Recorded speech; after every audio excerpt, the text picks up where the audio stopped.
NUFC Early Night News with Gary DeJordy Yum Yum, Andrew Bokey, Christina Cage, and Derek the Mighty Wind. Weekdays from 8 p.m. UK, 2 p.m. USA. NUFC Talk. This time. NUFC Talk. So welcome to NUFC Talk TV, the early night show. I think we're live. So we're live on DAB radio across Newcastle, Gateshead and Concert, live on YouTube and the website nufcradio.com. With myself, Tim. You've got your nightly dose of Christina Cage, Borky and Derek the Mighty Win. So yeah, good to be here tonight with you. We have had some news, Newcastle related today. I was thinking there's going to be not much to talk about in terms of, anything new coming out of the club. But we've been thrown a curveball today. And we now finally, it's been a long time coming, but we finally have a training ground sponsor and training ground kit sponsor. There you And go. that is, Knox Hydration. So it's, it's the Knox, as it's now known, the training ground. So, I'll see you at the Knox, is what you'll hear around the camp. And, School of Hard Knocks and all that, get me caught. But I'm sure you can twist that many ways. So, Win, you're the financial expert who could get any accountant in a twist. What do you make of this deal? Well, what I've seen so far, on the face of it, it's £6 million a year, a season. So it's not a huge amount. But one of the key things for me is that it isn't a PIF company. This is from they've come in now, Silverstone's out the way, and we've got a non-PIF company to, 6 million. It's not a massive amount in the grand scheme of things. Could we have got Saudi Arabia Bank, whatever that's called, to come in and do a bigger one? But it's external finance coming into the club, which can only be good at the end of the day. And bear in mind, this is to sponsor the existing training ground. It's not like the new one or anything like that. So I am pleasantly surprised. Yeah. Well, on that point, I think the reason for delay, or the reason why they hadn't pursued this before now, was that they had a price in mind for the training ground sponsorship that was obviously quite high, and they didn't want to go any lower and kind of lower the baseline, if you like, as to what they want for this type of sponsorship. It's a bit like Tottenham with their stadium. They still haven't got a sponsor for that stadium because they were adamant that they're not going to go below a valuation that they have. And I think Newcastle probably anticipated that we've got a bright future and we will be able to stick to a high level of income for this sponsorship. And if we go below that, we're going to devalue it and we're going to kind of set the wrong tone, if you like. So it's interesting how Hopkinson said no and then done what a lot of us have said and said, no, you know what? Just bite the bullet now. The future will take care of itself. If we carry on getting better, and as a club we improve, as a team we improve, and we start competing in Europe on a regular basis, so as we have been, really, but if we progress, then obviously the price will get higher. So yeah, I'm pleased. I mean, do you see that point as well, Win, in terms of what they were doing that way? And are you happy that they've just bit the bullet and said, no, get the money in now, and look for bigger sponsorship with the new training grounds around the corner as well later on? The main thing for me is that we're getting money in that isn't PIF. You could argue you could be disappointed that PIF are not putting somebody in and being over the top, which would be frowned upon by the authorities. But it's Yeah. money coming into the club. That's the main thing. That's Yeah. £6 million a year over 5 years. We can buy a £30 million player now that we couldn't have bought before. Exactly. That's the way I see it. Like, I'm happy. What do you think, Christina? Yeah, I mean, it's exactly it's £6 million a year that we didn't have coming into the club before we made this deal. A lot of fans have been crying out for like, oh, why isn't there a sponsor for the training ground? Why isn't there a sponsor for the training kits? So the fact that we've got something now is massive. It'll only help us grow. Hopefully, it'll help us continue to grow commercially. Although that's a little bit above my head, but it's like Win says, it's a £30 million player that we couldn't have bought otherwise. So any financial lift's got to be a good thing, hasn't it? And it's a company that I haven't heard any sort of you know controversies about. I know there's a few energy drink companies or hydration companies, if you want to call them that, who don't have such a good reputation, but I've not heard anything negative about Knox, so I'm happy with it. Yeah. I agree. What do you By think the of the way, name? I'm saying a Knox? £30 million player or £300,000 a week for a Oh, good player. Yeah. like that No, that's it. Arsenal coming in. Yeah. No, I think it's feasible that it does add to our war chest, if you want to put it that way, in the summer. Indeed. Borky, thoughts? Firstly, it's nice being on the channel with Bart Simpson the night. And then in regards to the in regards to, Or Is that me because of my hat? Yeah, Cap. but in regards to this, as you say, pop this money into the wage budget would be my thing now. We're no Halls on a low contract. We're no Tino's on a low contract. We know we potentially got to offer Bruno and Tonali more. But can you? And it's not just buying a player for and paying them £300,000. We're already paying those players a certain percentage of money. What it means is you can top that money up, and you can top that money up with each player and get it up to the £300,000. So it gives you options around the wages at the club. I would be happy if we just managed to tie down like Bruno, Tonali, and Hall because of this deal. I mean, that would be me happy enough, to be honest with you. Win? That's interesting. So you're saying Bruno, Tonali, and Hall are the three crown jewels?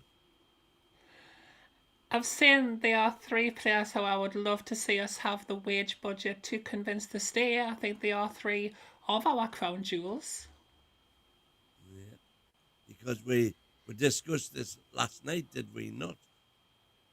That really, for me, the three are Bruno, Hall, and Miley. They are the three that I would hate to lose. And that is totally, by the way, contradicting what we are going to come on to. Well, we might as well do that now, that's Win. something What you got up your exciting for you. sleeve? Come on. It's not quite prepared yet. So Prepared, okay. No worries. continue with Come on to Win Cooking. later. Let him cook. Let him cook. Yeah. Bubbling away.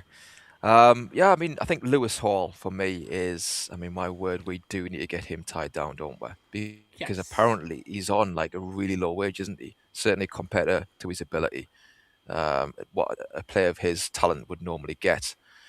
So it's going to be a really testing summer in that way because he's the one really I'm most, I wouldn't say necessarily worried, but I'd be most concerned about, even though it's left back and you can replace a left back easier than you can other positions. But I think because he is so talented and he could actually move into midfield at some point as well, even if it's just kind of as and when, I don't mean permanently, because he's so young as well.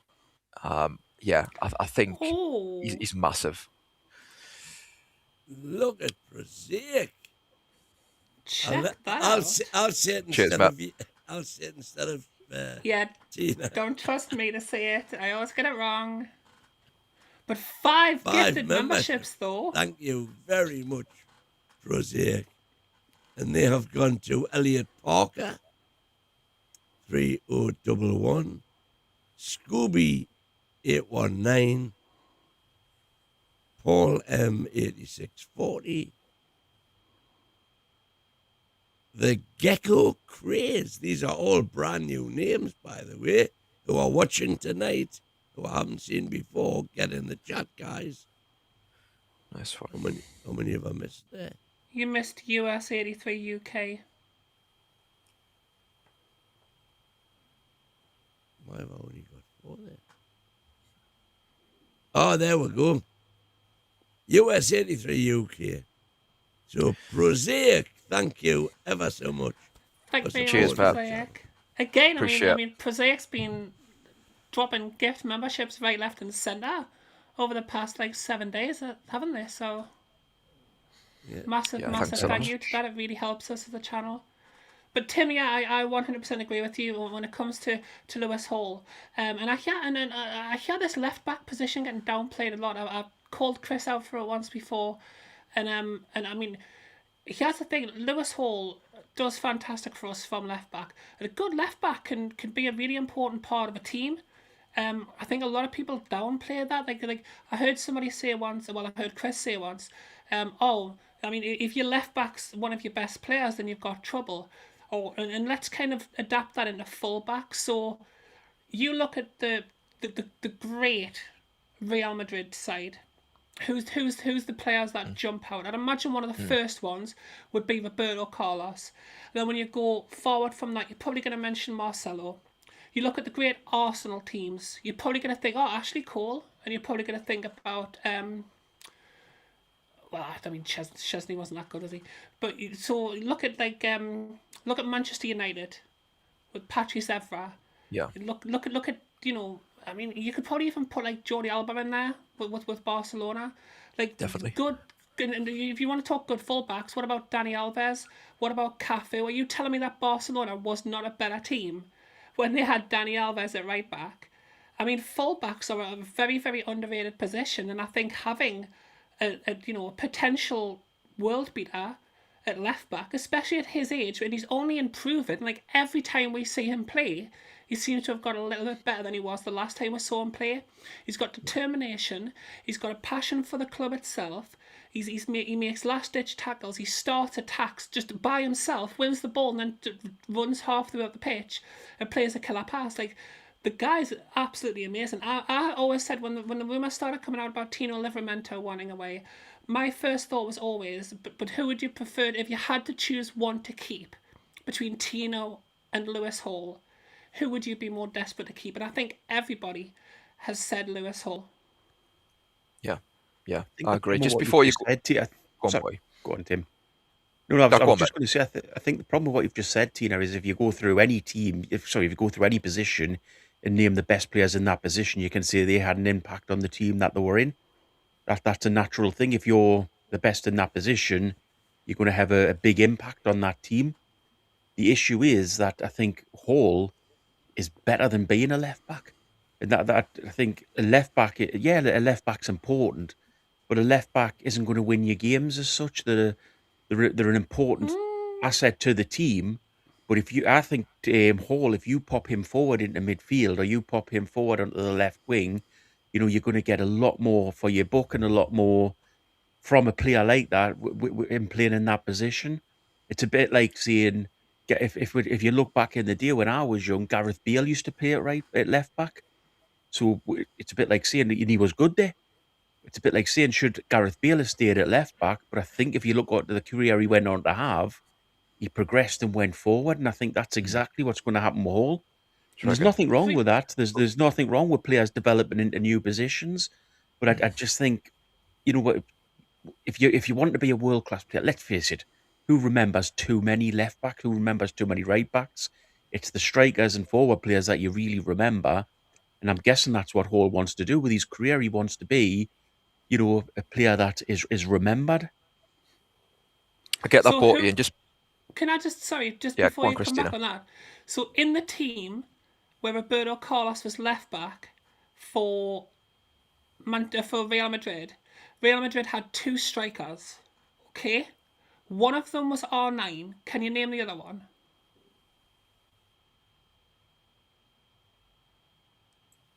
Exactly.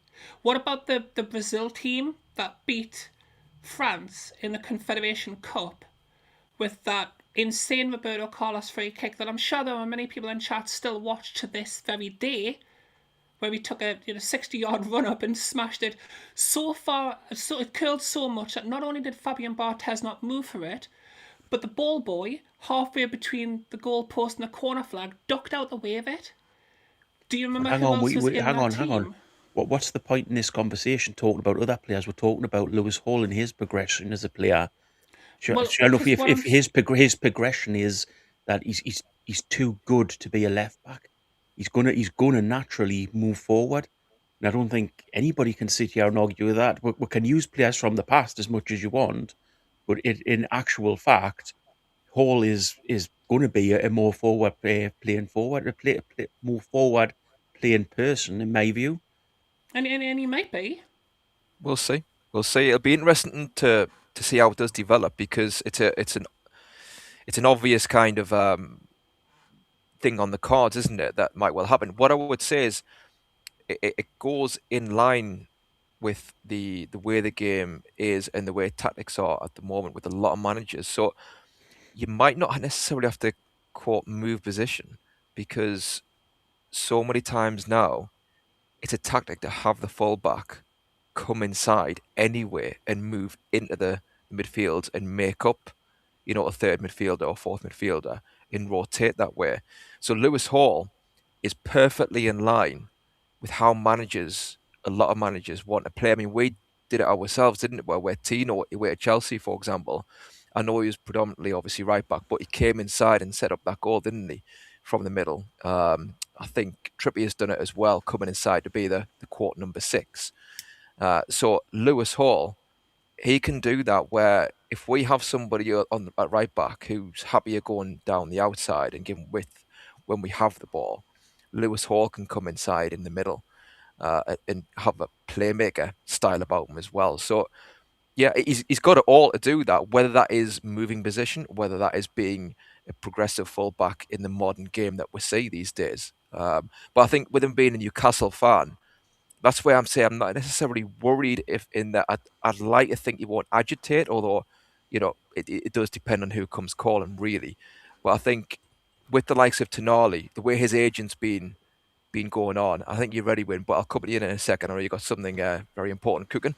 But with Tonali and his agent, I kind of feel like, look, if you want to go, that's fine. It's not fine, but it is what it is. We'll try and get as much money as possible. For me, I find a rebuild, if you want to call it that, exciting if we get a lot of money, because I think somebody like Anthony Gordon has underperformed at times this season.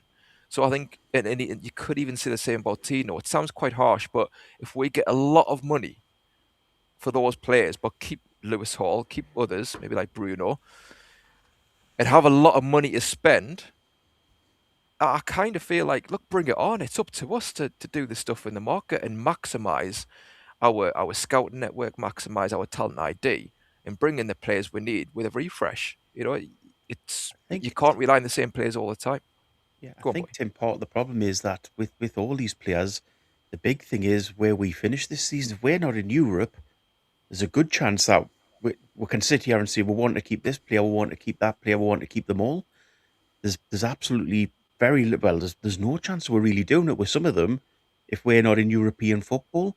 Yeah. First, because we can't afford them the next season. We're going to take an absolute bashing in financial fair play or whatever it's going to be called then. And secondly, those players will want away. It doesn't matter whether they're a Geordie, where they're from, or anything like that. Tonali doesn't want to have a season not playing Premier League football. Bruno won't want a season not playing European football. Bruno won't want a season not doing that. Tino won't want a season not doing that. Hall won't want a season not doing that. It's the fact that if we don't succeed this season, like I've said, and we do end up without European football, we're going to lose some of these players, if not all of them. Yeah. We've got Wazza in with a super chat as usual. Cheers, Wazza, bud. Andrew Borky, pop off. Stop putting pop in, man. I've got no idea what that means, Wazza. No Translation, idea please. at all. But thank you for the super chat anyway. Cheers, Matt. Do you think he means Cheers. pop off screen? I've got no idea. Anyway, I think we've got something set up now, and it's gonna bore the arse off a lot of people, right? But I was up till 9 o'clock this morning doing this, and what I've done is went through every player that's had a game this season, how many games they've started, how many games they haven't started, how many points were won with the games they've started, how many points were won when they didn't start. Why am I at football stadium now? I've got no idea. Only you can have done that, Tina. I don't know what I've done. Sorry, continue. But anyway, meanwhile, back at the ranch. So To be fair, Tina, you're not missing much. by I can still see.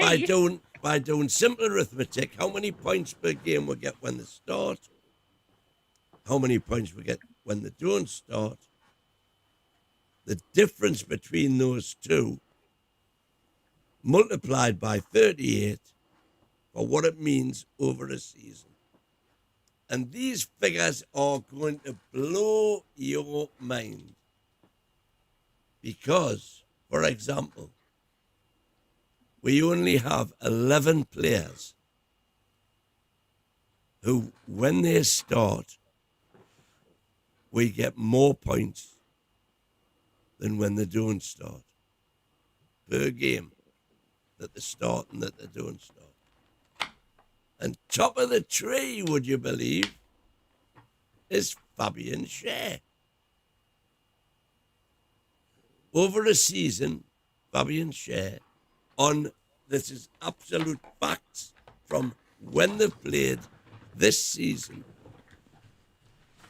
difference between playing and not playing, Fabian Schär is worth 33 points per season and a goal difference of 34. Staggering. Who do you think, you can see it there already, sadly. Who do you think is the worst player in the team?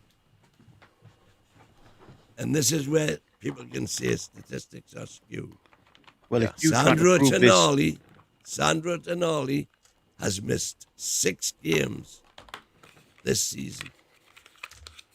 And in those 6 games that Sandro Tonali missed, we took 15 points out of 18. We won every game he didn't play, except the Sunderland game. Which games did Sandro Tonali miss? Right, here's the thing. The 5 games that he missed were 3 of the away games out of the only 4 that we've won. Everton, Tottenham, Chelsea away, and Burnley, and who was the other one at home? But anyway, 3 of the away games when Tonali didn't start, he's missed 6 games, and the 6 games he missed took 15 points. So the 25 games he's played, we've taken 27 points. So are you basically saying then drop Tonali? What I'm saying, based on this, Lewis Hall, our crown jewel, has actually cost us 4 points this season. Even though we're 3 goals difference better off. But the king of the bunch is Fabian Schär. And second, unsurprisingly, is Bruno, who's worth 25 points a season to us, because when he plays, we get 1.55 points per game. He's the only player who, when he's missing, we get less than 1 point per game. And if you extrapolate all of that out, I don't know what Tina's doing.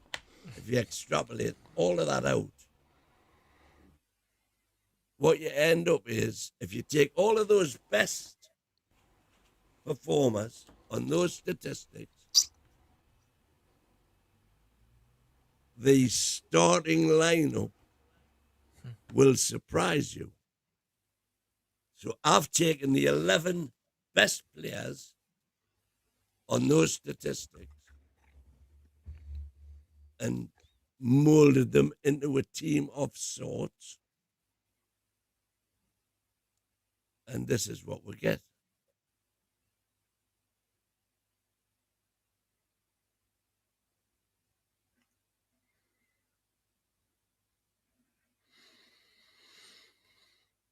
There we go. There we go. We have got Ramsdale in goal. Very marginal between him and Pope. I've had to put Murphy at right back. Chow and Schär are the best two centre-halves. Because Livramento is so good, I put him at left back so that I could put Murphy there. Midfield of Willock, J7 and Bruno, all in the black. And that was the midfield that we played a lot when we finished fourth, wasn't it? And exactly, in that interesting, with Bruno, with J7 and Willock in midfield, that was super season. And up front, Barnes, I put Barnes and Walter Marder, who are all in black figures. Behind Wissa, who's also in black figures. And there's your Christmas tree, best performing Newcastle players based on results that we've got when they started. And it's not a bad team, actually. Interesting to see the Christmas formation make a comeback. Yeah, interesting. I think what I would say is only because I had to drop Murphy. Yeah, true. Yeah. And you wouldn't really want to have Murphy right back, would you? So No, I think if you took Murphy out of there, if you put Livramento there and Lewis Hall, who was only marginally red, I think that's not a bad team. But with Fabian Schär, for example, take him and so to Dan Burn.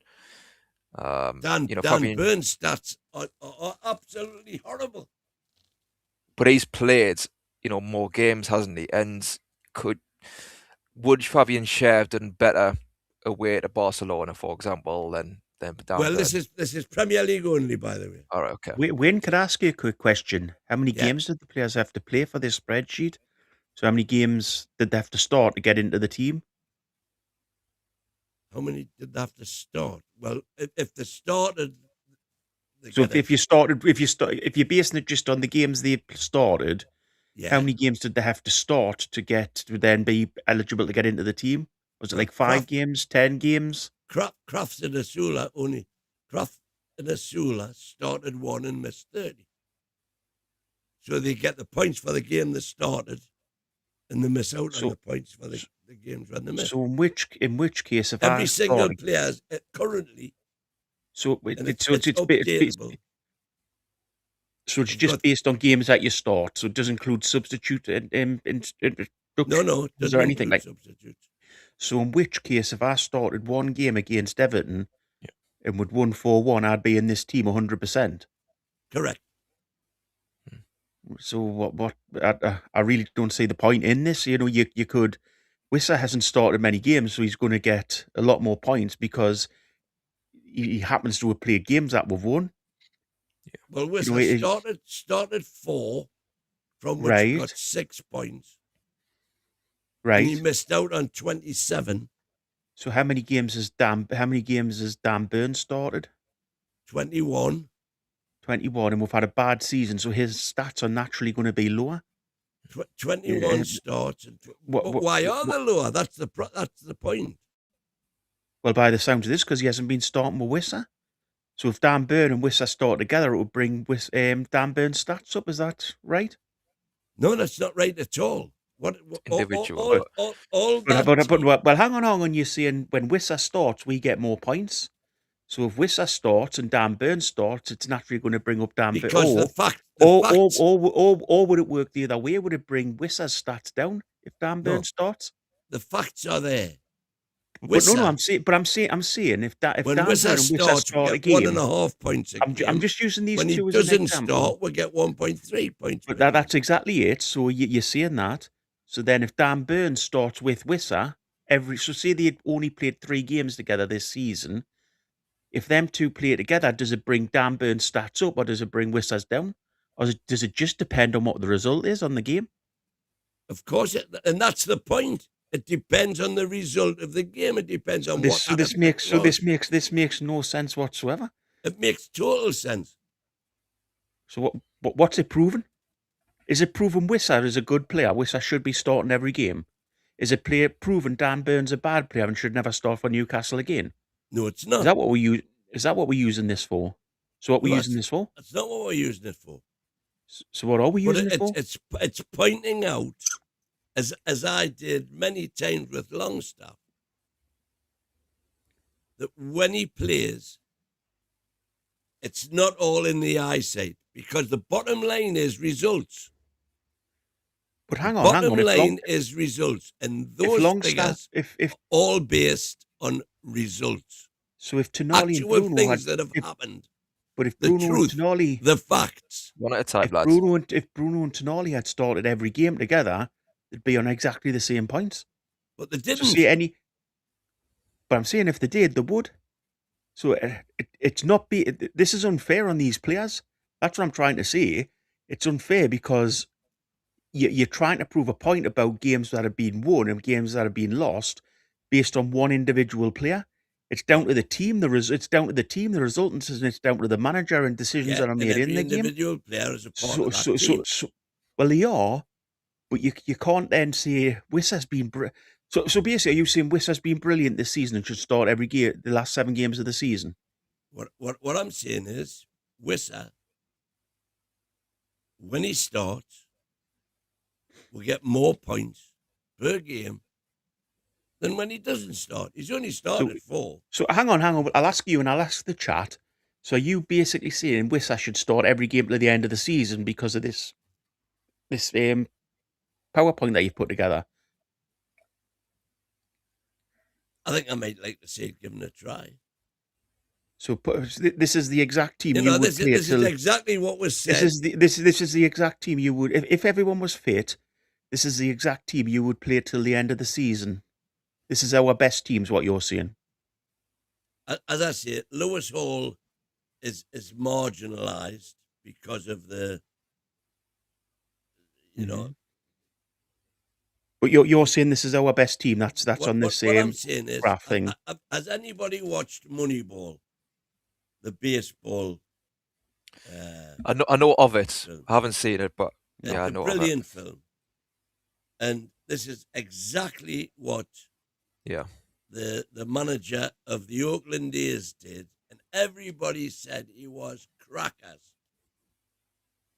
And yet they went on the longest ever winning streak in the Major Baseball League of America, which is huge, by using statistics to recruit players, to buy players, and to play players. Didn't Liverpool adopt that in some way? So basically, you're saying, Win, this is our best team, and this is what we should play till the end of the season. I'm saying based on The- the- performances the- this season so far, that's our best team. That's exactly what I'm It's not. saying. It's based on. It's not based on individual performances. Was the problem with this whole thing? It's based on the team that player happened to be playing in that game. So it's not based on the player's individual performance. It's not saying these players are being brilliant. What it's basically saying is these players have played in games where we've got these results, and it's a team game. It's Yeah. not an individual player Exactly, game. it's a team So game, the- and so- they so are thi- part this- of the this- team this- that this- got this those sort- results. This sort of thing would work with tennis or something like that, where you're going off the Yeah. individual's actual performance, but it wouldn't work with a team of players because one player doesn't make the team. Yeah, one player could do something amazing, the other could mess up badly, but then they both kind of scored the same in the Yeah. same game. Yeah. But over the season, all of those factors even each other out. Don't, because the players don't play. The players What? don't play the same amount of games. So Wissa's an advantage in that he started 4 games and we've won 2 of them, which is great. But then you've got poor Dan Bird who started 21 games, and because we've had a rubbish season, has been in a lot more losing teams. But the point is, why are they losing? He's Yeah. part of that team that So, is so losing. are you saying that we're losing because we're not playing Wissa? So we're losing them games because we're not playing Wissa. All I'm saying is that the stats, the proven stats that have happened this season, tell us that when Fabian Schär plays, we get more points. When Bruno plays, we get more points. When Wissa plays, we get more points. But if one lucky player had managed to start the Everton game, and that was the only game, say we had an injured defender, Alex Murphy, had to start that game. So you're He saying that the Everton did that. No, victory was let a us lucky finish. victory. Let us finish. No, let's finish. He started that game, and that was the only game he started this season. But it was our biggest win. It gave him the most amount of points. He'd be the favorite. He'd be the one that you'd be putting in central defence. Correct. So it's not based on a season. It's not based on the season. It's not based on the amount of games. It's based on what. It is precisely based on the season and the amount of games. But it's not because you're not being fair in regards to players who started less game, have been in a couple of games where we've won against players who've started every game, and that obviously because we've had a bad season, their stats are But low why have we had a bad season? That's the point, man. because of Eddie Howe. Wait. Because of the no. Well, Yep. well, there you go. You see, no. Win. Because Tina's of back the and performance of the win. players. Tina's back. Tina. Good to have you back. You haven't Thank morphed you into very AI. much. My apologies. No worries. So, have you heard any of what Win presented there? Have you got the gist of Yeah. it? Yeah, What do you absolutely. I was watching live on YouTube at There NUFC you Talk TV on YouTube.com right think? now DAB as well. as a member, which I paid $4.99 per month to become. So I did see the And you full. can watch it whenever you want.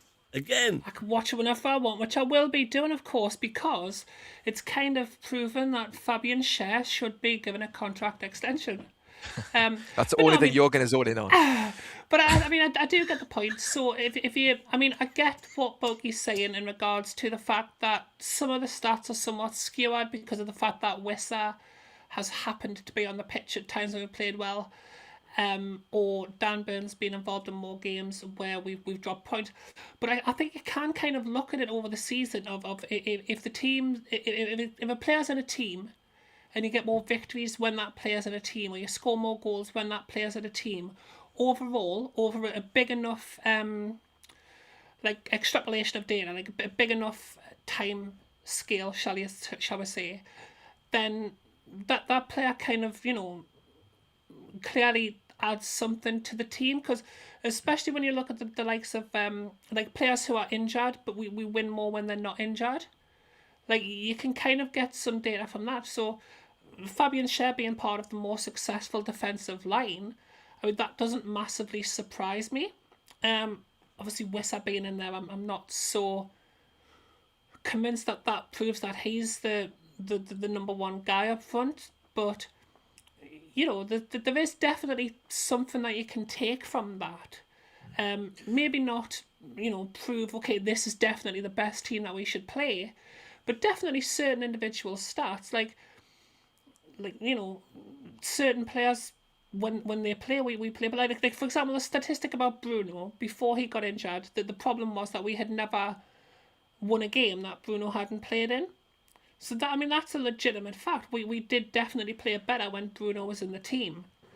And then maybe, the games that he'd missed up until then, not really fair to say that that was because Bruno wasn't playing, but that doesn't negate the fact that we were a better team with him playing. So I think that's kind of what those stats do prove, is that there are certain players have been successful in the team and certain players have not. And if you're looking at the season as black and white as Boki does, is okay, this is a success, this is a failure.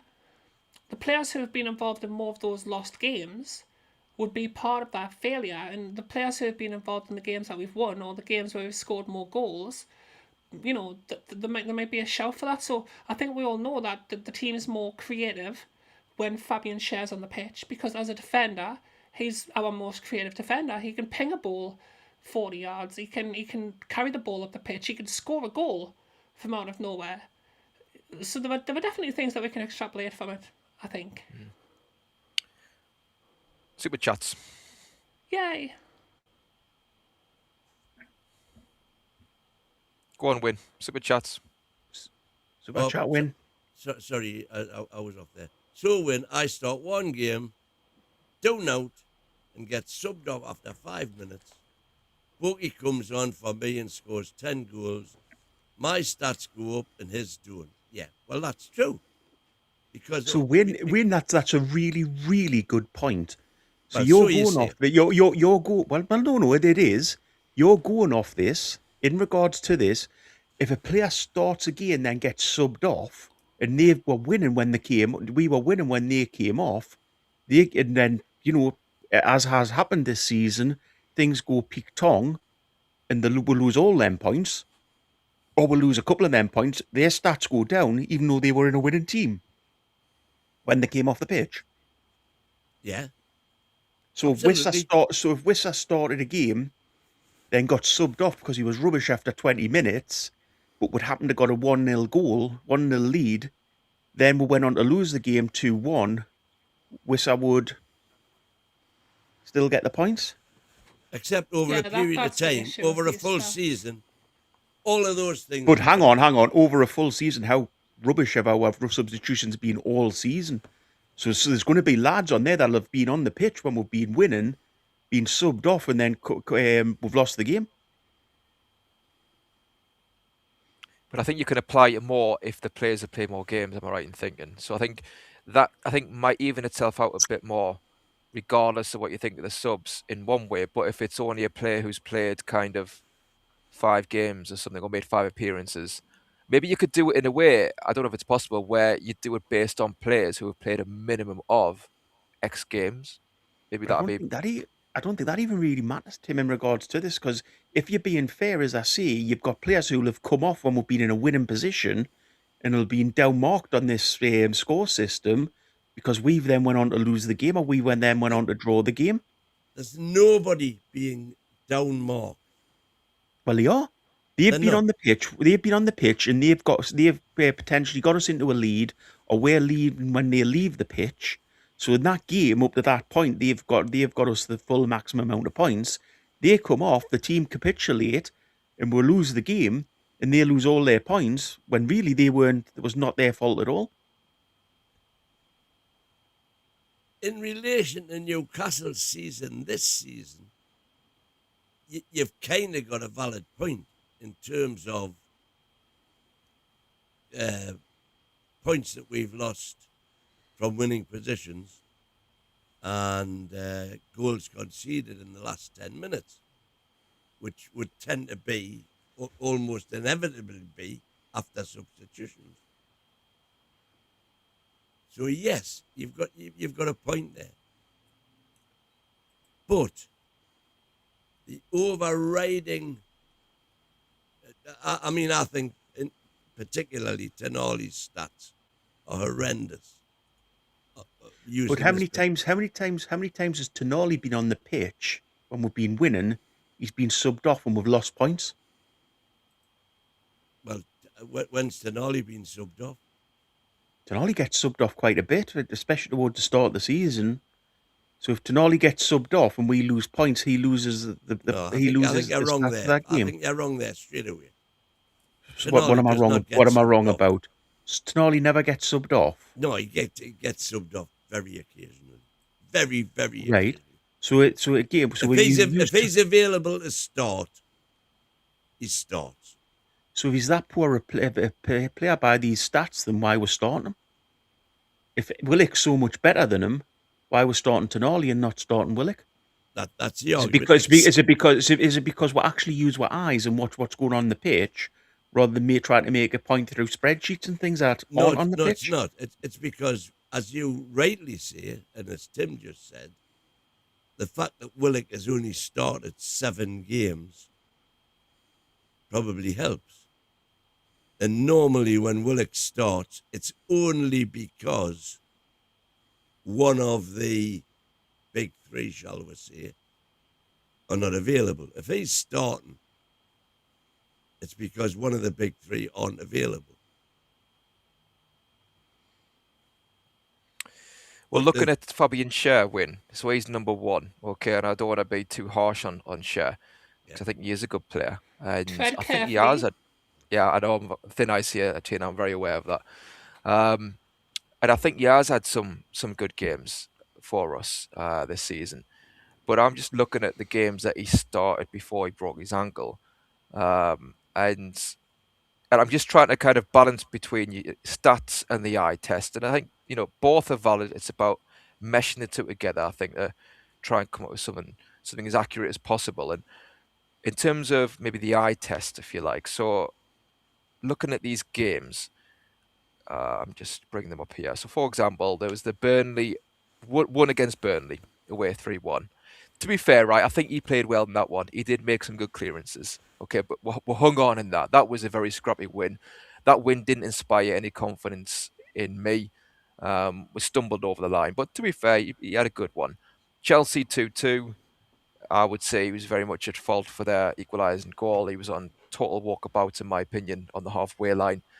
Even though Malik Chow was at fault more so for that goal when he slipped. His defensive partner was not anticipating, like a good defender should, any mistakes. He was literally on the halfway line, marking nobody. Sunderland, we lost that one at the Stadium of Light. He was starting that. Burnley 2-1, we won that game. So yeah, to tick, he's part of winning team again. Not exactly a great performance. Very lucky in a way to hold on to that at the end with the chance they had. That wasn't Fabian Schär defending well at the end. It was the Burnley player missing a golden opportunity to equalise. To be fair, you've got the Everton. I've got all these up now. I'm Tim out now, me like. Fab started against Villa. The first 4 games of the season, Fab started. Villa, Leeds, the 0-0 draws, and the 1-0 against Wolves. 3 clean sheets, by the way. So do the players lose points for draws win? And the home defeat against Villa. He then came back for City at home, which we won. Burnley at home, which we won. Chelsea, Man U, Burnley away, Crystal Palace, Leeds. So the other games he started. They're not gimme games. We were quite vulnerable against Leeds, weren't we? I'm just trying to balance it out, but go on, Boggy. Yeah, well, vulnerable, but we won. Yeah. Harvey Barnes. So Harvey Barnes is one of the top performers on these stats. Are we saying that some of these players, that because of these stats that you've come up with, are rubbish? Is that the point in this? Is it basically this just a point of trying to say that Tonali's not good enough? No, the point is simply everybody, every single fan has preconceived ideas about players and managers. And those preconceived ideas, for example, I would always play, until I did this, I would always play Gordon in front of Barnes. But these stats are telling me that actually Barnes is more effective, and that's the whole point, effective, than what Gordon is. But that's not right. What happens if Barnes starts a game with 0-0? You know, he's played 70 minutes. We've not scored a goal. We've not looked like scoring a goal. Substitutions are not No. involved. Well, Agree. you've agree. put these stats. You've put these stats up there. Harvey Barnes starts a game. In fact, we're 2-0. We're 2-1 down. Harvey Barnes starts a game. We're 2-1 down. Gordon gets subbed onto the pitch and he scores 2 goals and we win 3-2. Harvey Barnes gets the points for that. Gordon gets bugger all. Well, he doesn't get bugger all. Well, he does, because you've said it's only players who started. No, because he didn't start. So those points are awarded Go to Harvey the games Barnes. that he didn't start. Eh? What do you mean? No. If Barnes starts the game, we're 2-1 down. Gordon comes on the pitch, scores 2 goals, and puts with 3-2 up. We win that game. Harvey Barnes gets the points for saying, for when he came up, being 2-1 down, played absolutely rubbish. Gordon gets nothing, but he scored 2 goals and won with the game. Right. Is that right? That would be right in terms of the stats. So that is right in regards to what we're looking at. It would show. Does that not just blow this completely out the water then? No, it doesn't blow it out the water, man. Because that specific scenario that you're talking about doesn't happen 38 games a season. And this is right. this is factual on what's actually happened. But it's not. It's factual on what's actually happened with players who've started So games. when did Harvey Barnes have a stinker go off and come on and score 2 goals? So that Barnes gets the points instead of Gordon. Has Asula come on and scored a winner? I think he did. Yes. So Asula comes on, scores that winner. The person who gets the points is the person who he came off for. He came on for. So Asula gets nothing. It gets nothing by that. But the game he did start, I'll tell you what that was. But when that makes it doesn't matter what game he started, whether we won, lost, or that was Leeds away. Leeds away when we didn't have a striker that start of the season. That doesn't matter. That makes no difference. So Asula's came on, one-way game, gets naff all for it. So could I just jump in here for a second? Because I think I can balance this out a little bit. So, Borg is correct in regards to the fact that these stats are skewed in regards to who comes on and win games and who gets points based on that. However, the team that was put up there didn't show who you bring on as a substitute. The team was based on a starting 11. So win stats are based on what starting 11 would have performed better for us from a starting position. And I agree that this doesn't show you who the best players are. For example, I'm pretty sure, and this is the one thing I wanted to pull Win up on, are you saying that you would start Willock ahead of Tonali if you were going to pick the team for like the next game? 2 seconds. What's that saying? I've lost the will to live. Change the subject. Why do you always want to change the subject when it's me that starts talking? Like I'm bouncing. No, I think he's aiming that at the whole concept of using. All I would say, right, is that football clubs are now paying analysts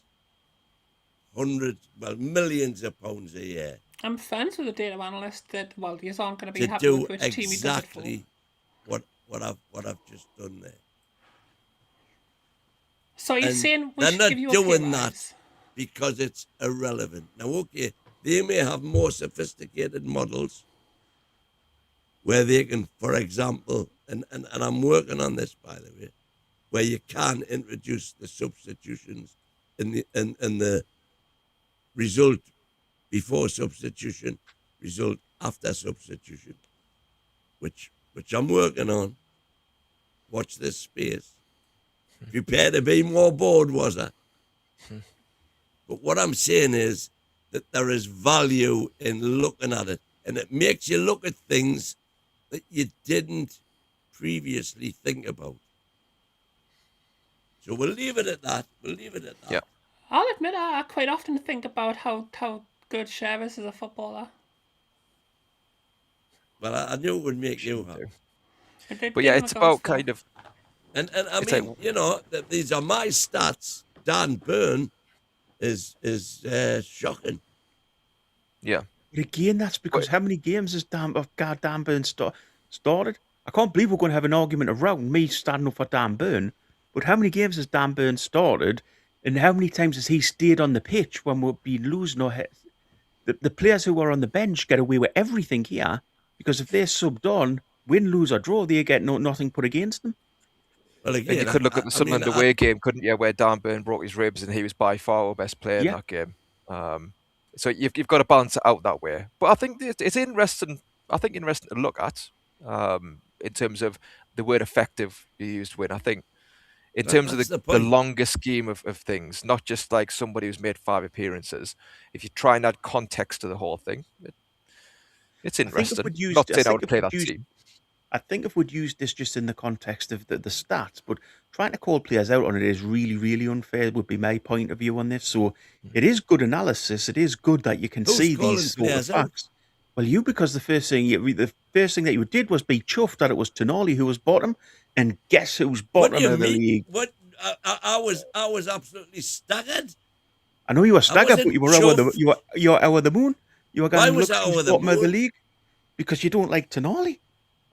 I love Tonali. What you're talking about?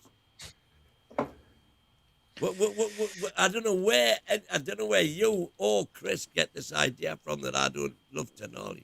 I think Tonali is a fabulous footballer. Love him to bits. So why make a massive point? Why make a massive point of him being bottom of this league that you've put together? Because it just happens to be the case. But it's not fair on the player. It's not fair on the player. I'm sure Tonali's not going to lose any sleep over it, though. To be fair, I mean, it's not something that all it's doing is Winston. All I'm saying is it's surprise. I mean, I can remember now doing the watch-alongs on those particular games and thinking, oh, we're going to be knackered here because we haven't got Sandro in. And lo and behold, we went on to win 5 of them. 5 out of the 6. We'll move it on. Moving on. But yeah, very interesting win. And come back when you get those other stats as well with the subs. And please we'll go over it again. I'll give you forewarning, Borky. But biggest debate in chat tonight has been whether my hat's nice or whether I deserve to be ripped on for it. So that's what's been going on. Well, you hate your lovely face under the shadow. That's the problem. Exactly. Do we think it's really... Hang on, can we have a vote in the chat? Do we actually think it's Tina under that cap? Because I've got my doubts. It could be somebody completely different. It is me. Well, you've got a twin sister. I just didn't wash my hair last night, so I thought I'd wear a cap so that I didn't embarrass myself on screen. Oh, you... But I've had comments like, who's this new Chavlas you've got? Alright, thanks for that one. But there is a couple of people who have... there we go, the sporty tour, and thank you, Wazza. Look at that. But yeah, moving back on to football. Gina, you look wonderful, love. The sporty touring look.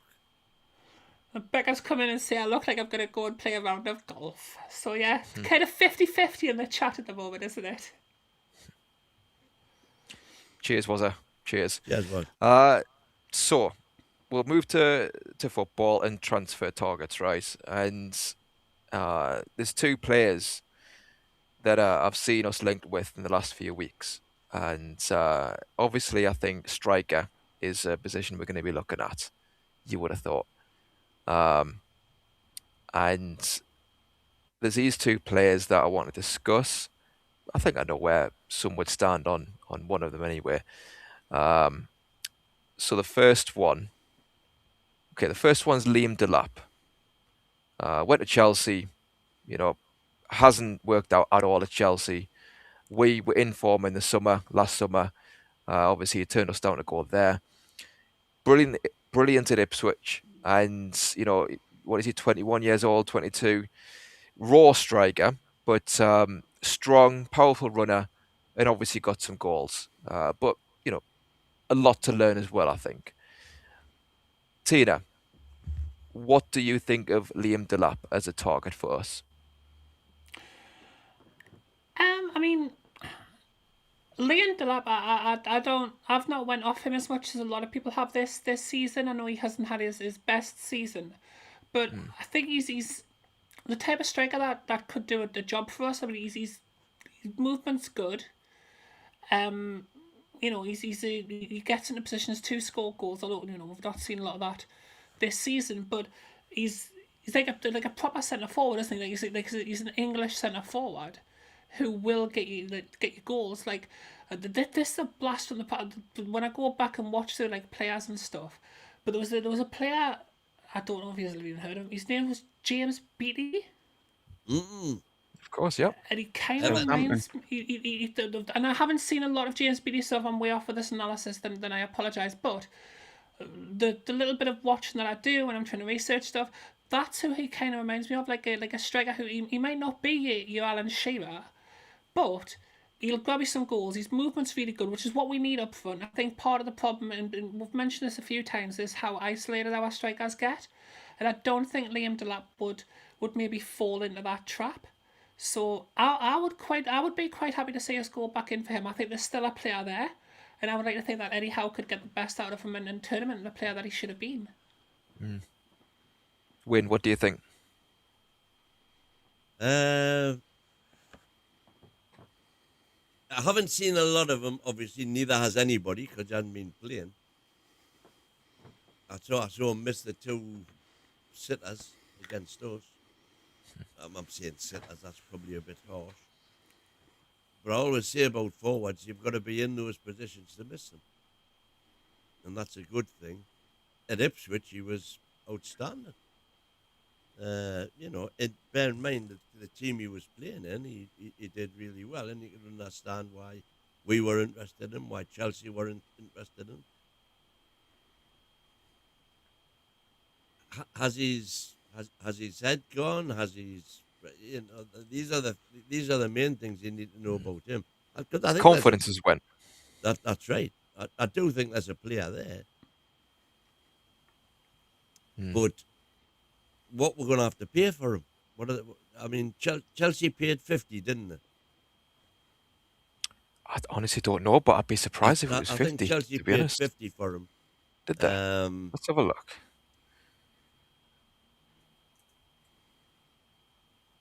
Meanwhile, was I saying, like the look of Parrot, I said I like the look. Is he saying I look like a parrot? Not sure that's the compliment you think it is, was it? But thank you very much. I mean, I love parrots. You suit the sporty look, Tina. Excellent. So thank you. Chelsea paid 30 million for Delap.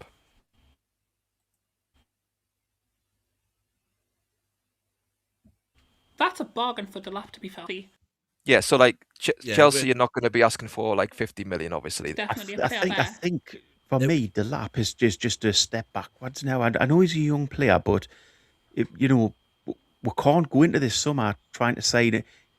Fair enough, they only paid 30 million for him, but it's Chelsea, so he'll be on a hell of a wage.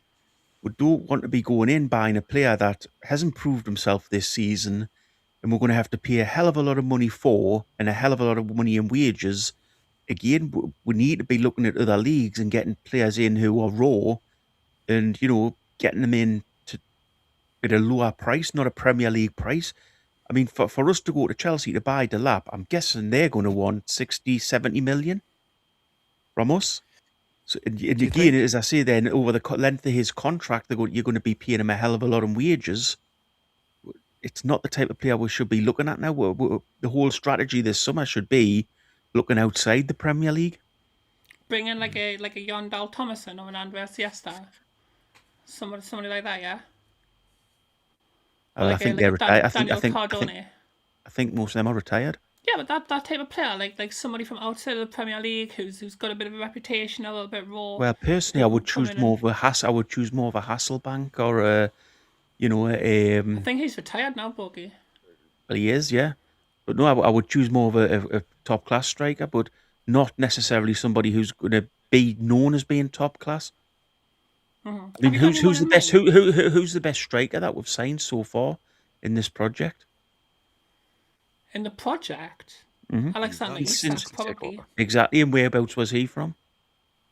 Oh yeah. I'm not. Who's the knocking second best striker we've potentially signed in this project? Baltimore, outside the Premiership. Well, Who's the one that's absolutely let we're down in this project? Who's the one that has who's the one that not got done injured? anything? Who's if Wissa? So Who's you the one know, that got injured? Played for his country. But wait there. That's not the point I'm making. The point I'm making is, Well, out of the exactly strikers the that point we've you're signed, the making. best striker we've signed's been from outside this country.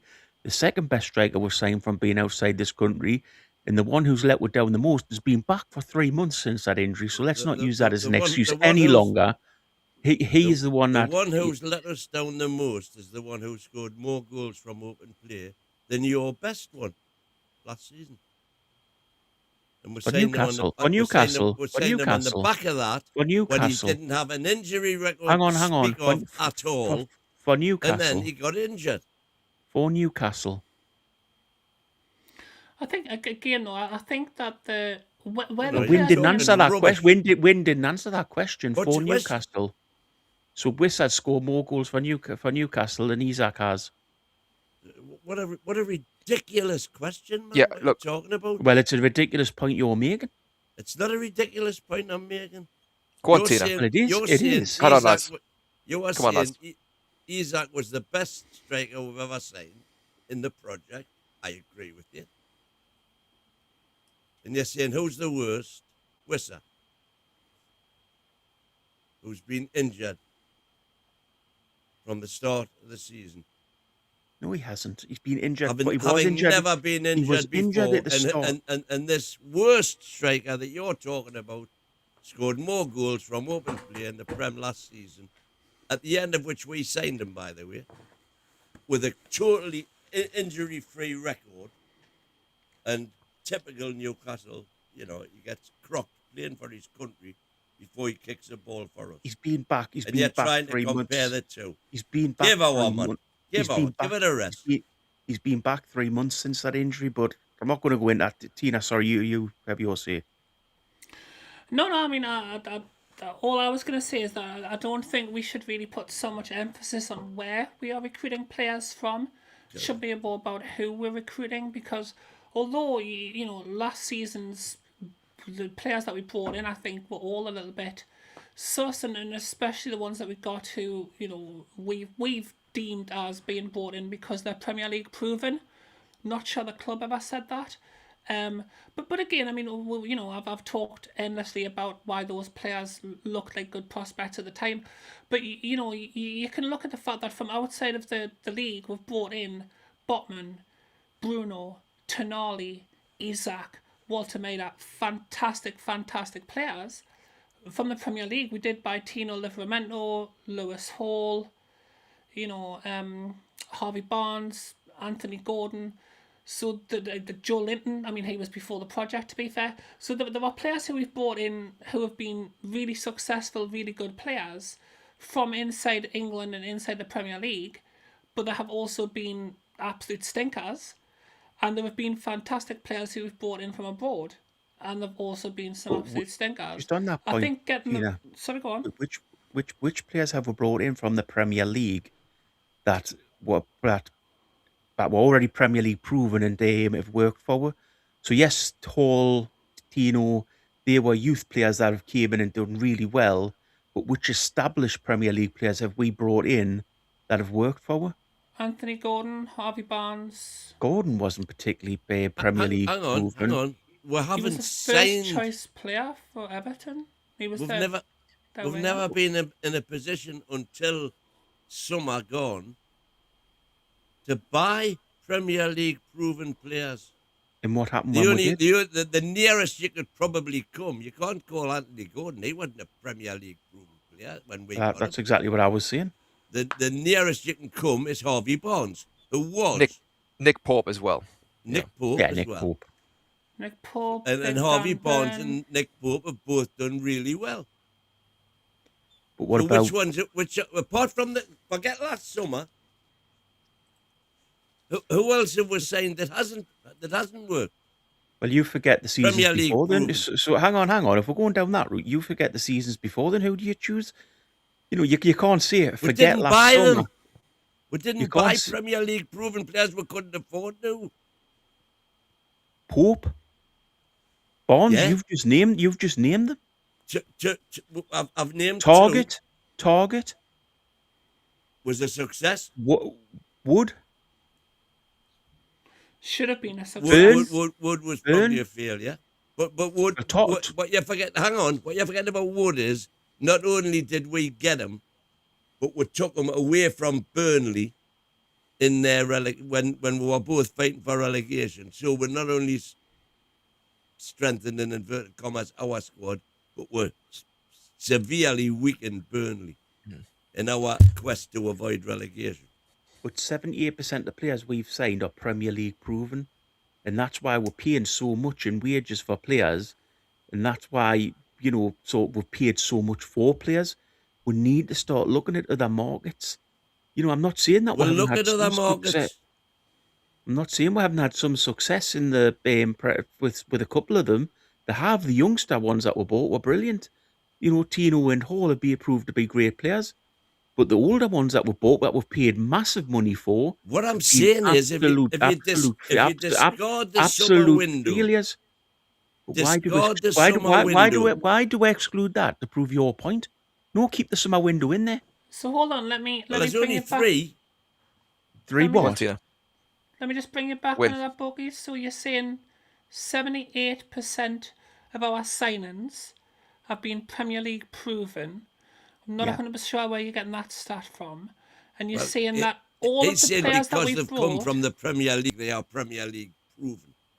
78% of the players that we've signed since the project started Yeah, they played in the Premier League before they come to us.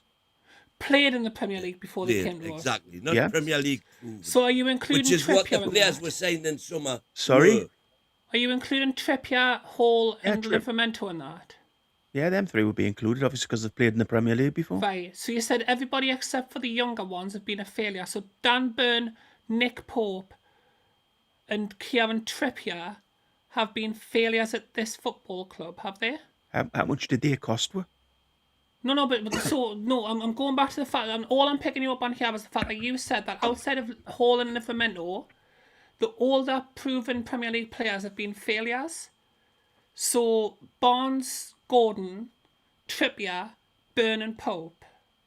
That I just want to clarify that that's who you're calling a failure, just so that I know exactly what you're saying.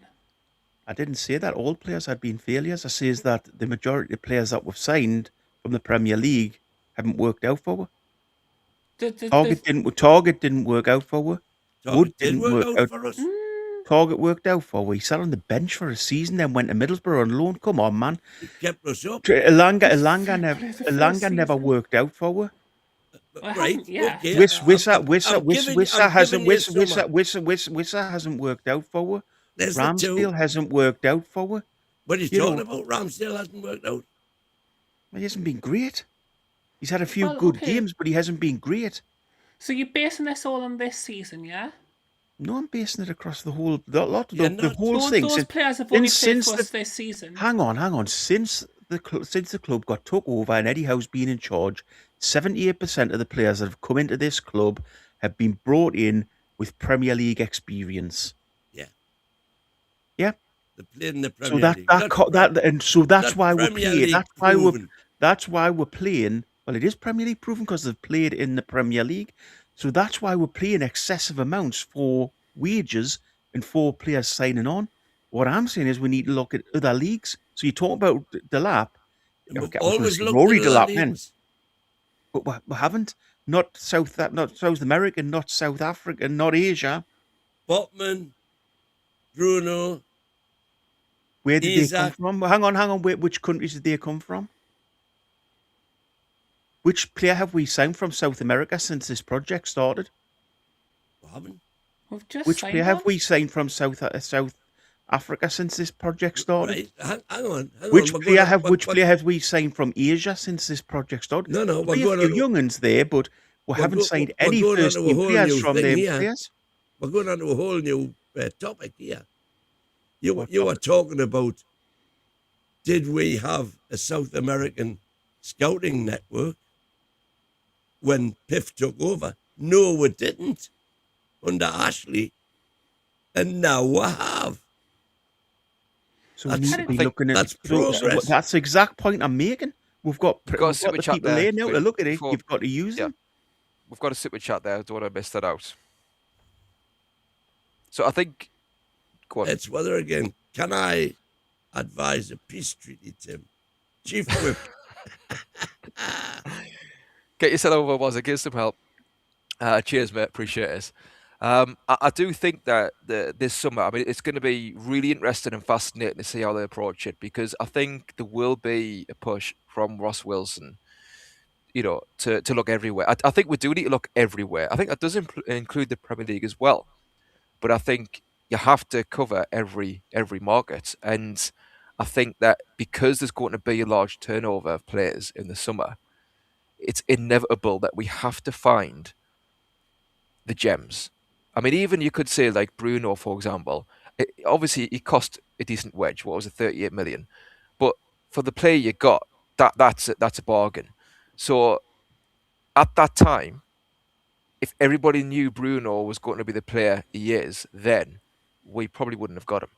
So we need to find these players elsewhere in these other leagues, like the French league, like Dutch, whatever, Germany. But I think because there's going to be such a large volume, we have to look everywhere, and the odd Premier League player here and there, it would be good. But again, it goes back to what you're saying, Borty, in terms of the finance, and that's going to be the tricky line to walk in terms of what we can afford and what we need.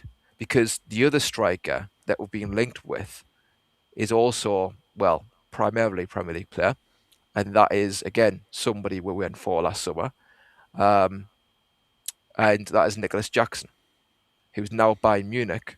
He's been playing second fiddle to Harry Kane this season. And I think the issue with him would be that the finance of it, although it is a very important position. I do think he is a good player. But I think financially he will be a lot more than Delap. I think Chelsea will be open to offloading Delap this summer, in my opinion. It hasn't worked out at all. I don't think they would offer or demand a massive profit on him. But with Nicholas Jackson, his profile, if you just look at that on its own, is what I would want to play with Vollamada. So he's a pacey striker. He's got great movement. He is actually very strong. He's tough. He's got an ego about him too much, I think, at times, because he loses his head. He kind of goes off chasing people physically when he shouldn't. But he would carry that number 9, no problem at all. And I think he would dovetail really well with Vollamada. He misses chances sometimes, but his goal-scoring record is good. He is raw. He's still only 23, 24 years old. And he does get red cards the odd time. Again, he's a bit of a rough diamond that way, but I think there's talent there. Again, financially, is it viable? What do you think of Nicholas Jackson, Christina? I was actually quite excited by Nicholas Jackson when we were linked with him last season. I saw a lot of comments on social media where people were like, "Oh, we're going for Nicholas Jackson. We are knackered," like that type of vibe. but I don't hate him. I see exactly what you're saying there. I mean, he's got pace. He's got a good presence. He missed a few chances when he played in the Premier League, but he was getting those chances. He would take a shot. He would get himself into a position. So I think there's definitely a diamond in the rough there if you want, like in the player. And although he didn't have his best shine, and when he was in the Premier League, he's the type of player who, and again with his age and with him always having been, because he's never really been first choice. He wasn't first choice at Chelsea. He was not being first choice at Bayern. So there's potentially a way that you can say, okay, so why would he be worth more than, like, say 40 million? We'll give you this for him. Let's take him off your hands. So I think both Delap and Jackson would be players who you could probably get without absolutely breaking the bank. My arguments with Borky, because he would call Nicholas Jackson Premiership proven, and he has played in the Premiership, but he certainly wasn't Premiership proven in the Premiership. I don't think we saw the best of Nick Jackson at in the Premier League. In my He's got a good goal scoring record. But you're going to pay you're going to pay a premium for him because he has played in the Premier League. You're going to pay more wages and a premium for him than if you find somebody in the other leagues that are available. So again, we're looking at players that have already played in the Premier League, and that it's a little bit because the name's known to her. We need to look further afield, and we need to be willing to take instead of taking a chance on Jackson, who I personally wouldn't sign. I'd push away with a 10-foot barge pole rather than sign him. I would rather look to bring in a rough diamond from abroad or somebody who you take a little bit of a chance on. Because Jackson, you're going to be paying a hell of a lot of money for. And to be honest, I don't think he's good enough. He's one of those players that's just not good enough, and he's not there. So again, he's good enough for Bayern Munich, but he's not good enough for us. But he's not good enough. Is he playing for Bayern Munich week in, week out? Well, no, because they signed Harry Kane. Is he as good as Harry Kane? No, he's not. So again, why look to have somebody else's second best? Why not because go we're and have a look at their leagues? Well, we're not Bayern Munich. That's right. But why look to buy their Jackson is a disruptive force behind the scenes, says Gavin Fuller. Yeah. And Niall Powell says, Nicholas Jackson? Really? Yeah. Well, this is a player, again, we've been linked with. So, and I agree that he does seem disruptive. He certainly does. But it kind of goes back to what you're saying about Rough Diamond. I think he is Rough Diamonds. How much you think the diamond part is the question, I suppose. Yeah, Jackson's been sent off six times.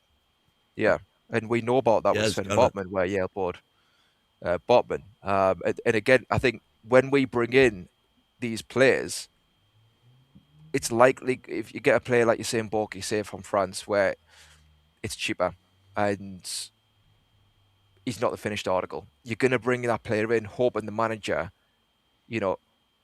brings on that player and shaves off those rough edges. And that is the case with Jackson. That's what we would have to do. But financially, like you say, it's going to be a lot more than what it would be than a more unknown striker from France, for example. All I'm saying is that Newcastle, with the exception of Pope and Barnes, have not signed quote-unquote Premiership proven player. Hang on, no. Hang on until someone just gone. Target did a great job for us. He kept us up. Was he Premier League proven? Yeah. So you're wrong there. Trips? No, he did a good job. He didn't do a bad job. He did a good job. Oh, so you're saying players have done a bad job for her? I'm saying Premiership proven who've done a bad job for us. Well, Target, we paid 120 grand a week for him for his season when he sat on the bench because he had eczema. We've got Elanga, we've got Wissa, right? We've got Ramsey. Some are gone.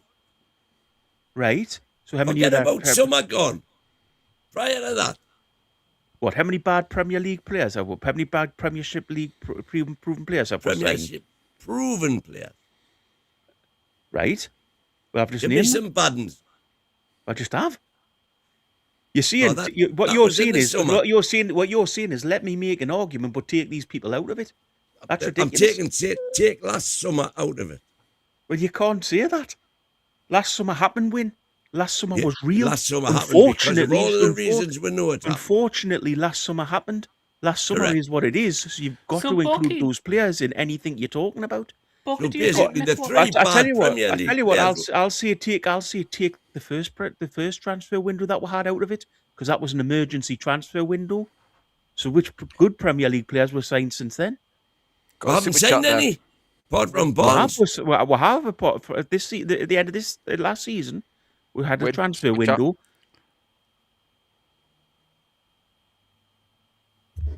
Yep. Go. You got the super chat there, Win, yeah? Premiership proven. Why are we shopping in Scotland? Thank you for the Monkey super chat, Spectrum. monkeys. Cheers, mate. Appreciate it. But Why are when we you shopping can't in- take I don't any know. transfer window out of it. Oh, to prove round your 2. point. Ding ding. You've got to keep every transfer window in there. So are you saying you want us to find like a young striker from outside of the Premier League, like Waldemar, yeah? Like another Waldemar? Well, no, because he was in a top-class European team. I'm saying go to the South American leagues and look there. As Wynne said, we've set up a scouting team over there. Use them and go and find a striker over there. Well, that's exactly what they'll Yeah, be doing. That's We didn't have that last So in which case, summer. We didn't have it last summer. So in which case, there's no excuse for trying to sign Jackson. No, but Tim's brought them up because those are two players who were rumoured to be signing. That's what I'm saying. We shouldn't be. Okay. It's a balance between all the players because, like I say, we're going to be signing, well, we should be signing a lot of players in the summer. So it's a balance between those ones from South America that you're saying, Borgie, and those ones from other European leagues and those ones potentially from the Premier League. And we've really got to get that balance right. And it's going to be really interesting to see the dynamic, if it is Eddie Howe, in the summer between him and Ross Wilson and the scouting team, because we'll have money to play with if we do sell we these cannot players that we afford, currently have. Newcastle United right now cannot afford to have many 30, 40 million pound failures. We can't. Not like Man United and co. Exactly. They can just Hang on. throw money away like it's confetti. I can better that. We can't afford to have £55 million failures. We don't know that failures yet. Unless there's a sponsor who comes along and knocks up our finances. Yeah, you see what I did there with Knox? Sorry, No, very I'll be good. quiet. Seller Ames contract's up at the end of the season as well, isn't it? So could be a new shirt sponsor as well. Well, one thing on that is Hopkinson said in the increase. interview, what he said at the end was, and there's more to come. I mean, it was words along those lines, Yeah. which was interesting. So I think we're going to have more irons in the fire. And it'd be brilliant if they could be announced, this summer to arm us with a bit more. So yeah, bring it on. It'll be very interesting. If it was me, we've said it before, but I'm not intimidated by a turnover of players necessarily, because for me, the likes of Tino and Gordon have actually underperformed to an extent this season. Good players, obviously, served us really well at times, but you've got to trade. You've got to bite the bullet with these things and make that money back, so you've got even more to spend on top of what you already have. So for me, it's a bring it on, really. I mean, Anthony Gordon, Tino, I'd be saying to these clubs, if you're going to pay us this amount, you can have them. And that's not me being harsh on those players. It just means purely from a business point of view. Tonali's more bittersweet because obviously he's a top-class player and you want to keep him. But if he wants to go, then yeah, let's do some trading. Got Michael on board with the late team. How you doing, mate? Yeah, doing very well, mate. Thank you very much. How about yous? All good. All good. Lovely. Good news today. Have you listened to any of the nonsense we've been talking about? I was jumped in about 10 minutes ago and I saw people talking about signing people from South Africa, and all I had in my head was Waka Waka by Shakira, so I thought, you know what, that's not a good way to get into it.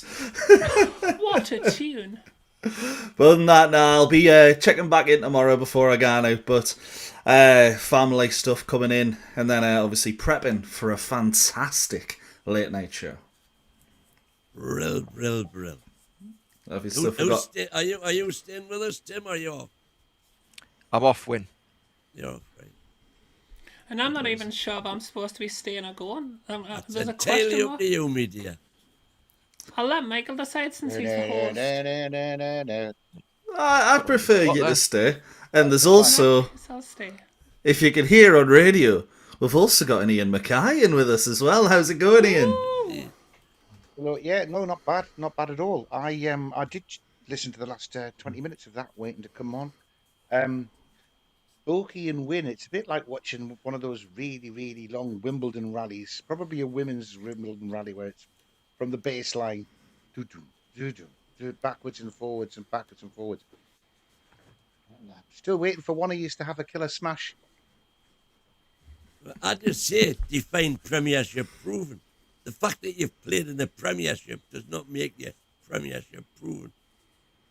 How did you manage to kickstart this conversation again, Ian? I'm sorry, Michael, I'll not answer that. I would just move on quickly, mate. Yeah, move on. tell you what, we've I got. turned you into a video. I did it. We've only got an hour and a half. Christine, I'm sorry. You know what, Christina? Okay. That's a great idea. Yeah. Set up for maximum confrontation and super opinionated debates. The NUFC Late Night Show with Chris the American Man, Derek the Mighty Win, and the rest of the panel, Monday through Thursday from 9:30 p.m. UK and UFC Talk Radio, the voice of the Toon Army. Great! Lovely stuff. Welcome to your late night show on NUFC Talk TV and radio. Obviously, Michael Graham's, Lonnie and Mackay. We've joined the Mighty Win, Bogey and Christina, who were already handling your early entertainment so well. So, we've heard from most of the panel on a lot of things already. Ian, we obviously, me and you, haven't really spoke about too much just yet. We're going to start off. Tonight's show, I think it's going to be a really interesting one because it actually feels like things are going on behind the scenes at Newcastle, and all I seem to remember talking about is who's going to leave the back room these days. But positive things coming out. What do you make of it? Well, fantastic news to wake up. And out of the blue, I'm just sitting quietly in the shop and get a text message that's come up on the website. We've got a training ground sponsor. And they're going to have the arm on the training kit, which means that there must be a training kit sponsor coming. And that's probably what Hopkinson is saying, more to come. Very interesting. 6 million a year for 3 years. Do you work that out, multiplying it by 5 as to how much it allows us to spend on players still? I don't know how they work the numbers out. You used to be able to spend 30 5 mil. times your income, didn't you? And then write it off over the 5 years of the contract. So no, it's great. I'm delighted, and positive steps instead of people just talking a good game. There's a score, and the promise of another score to come soon. Yeah, absolutely, and it's looking good. And just while we're in there, we've got a very early super chat on this late night. Was Ian Michael row that boat ashore, Hitty? And hallelujah! Michael row the boat ashore. I think that may be because of your jumper, Ian. Hallelujah. Is it a fisherman's jumper? I don't know. Yeah, I thought like it was the the Aaron old jumper. Sheila. Aaron jumper. Right. But Okay. lovely stuff No indeed. doubt the chat will get so hot. I'll have to take my jumper off soon anyway. So Oh, it'll spicy make indeed. most of it was a.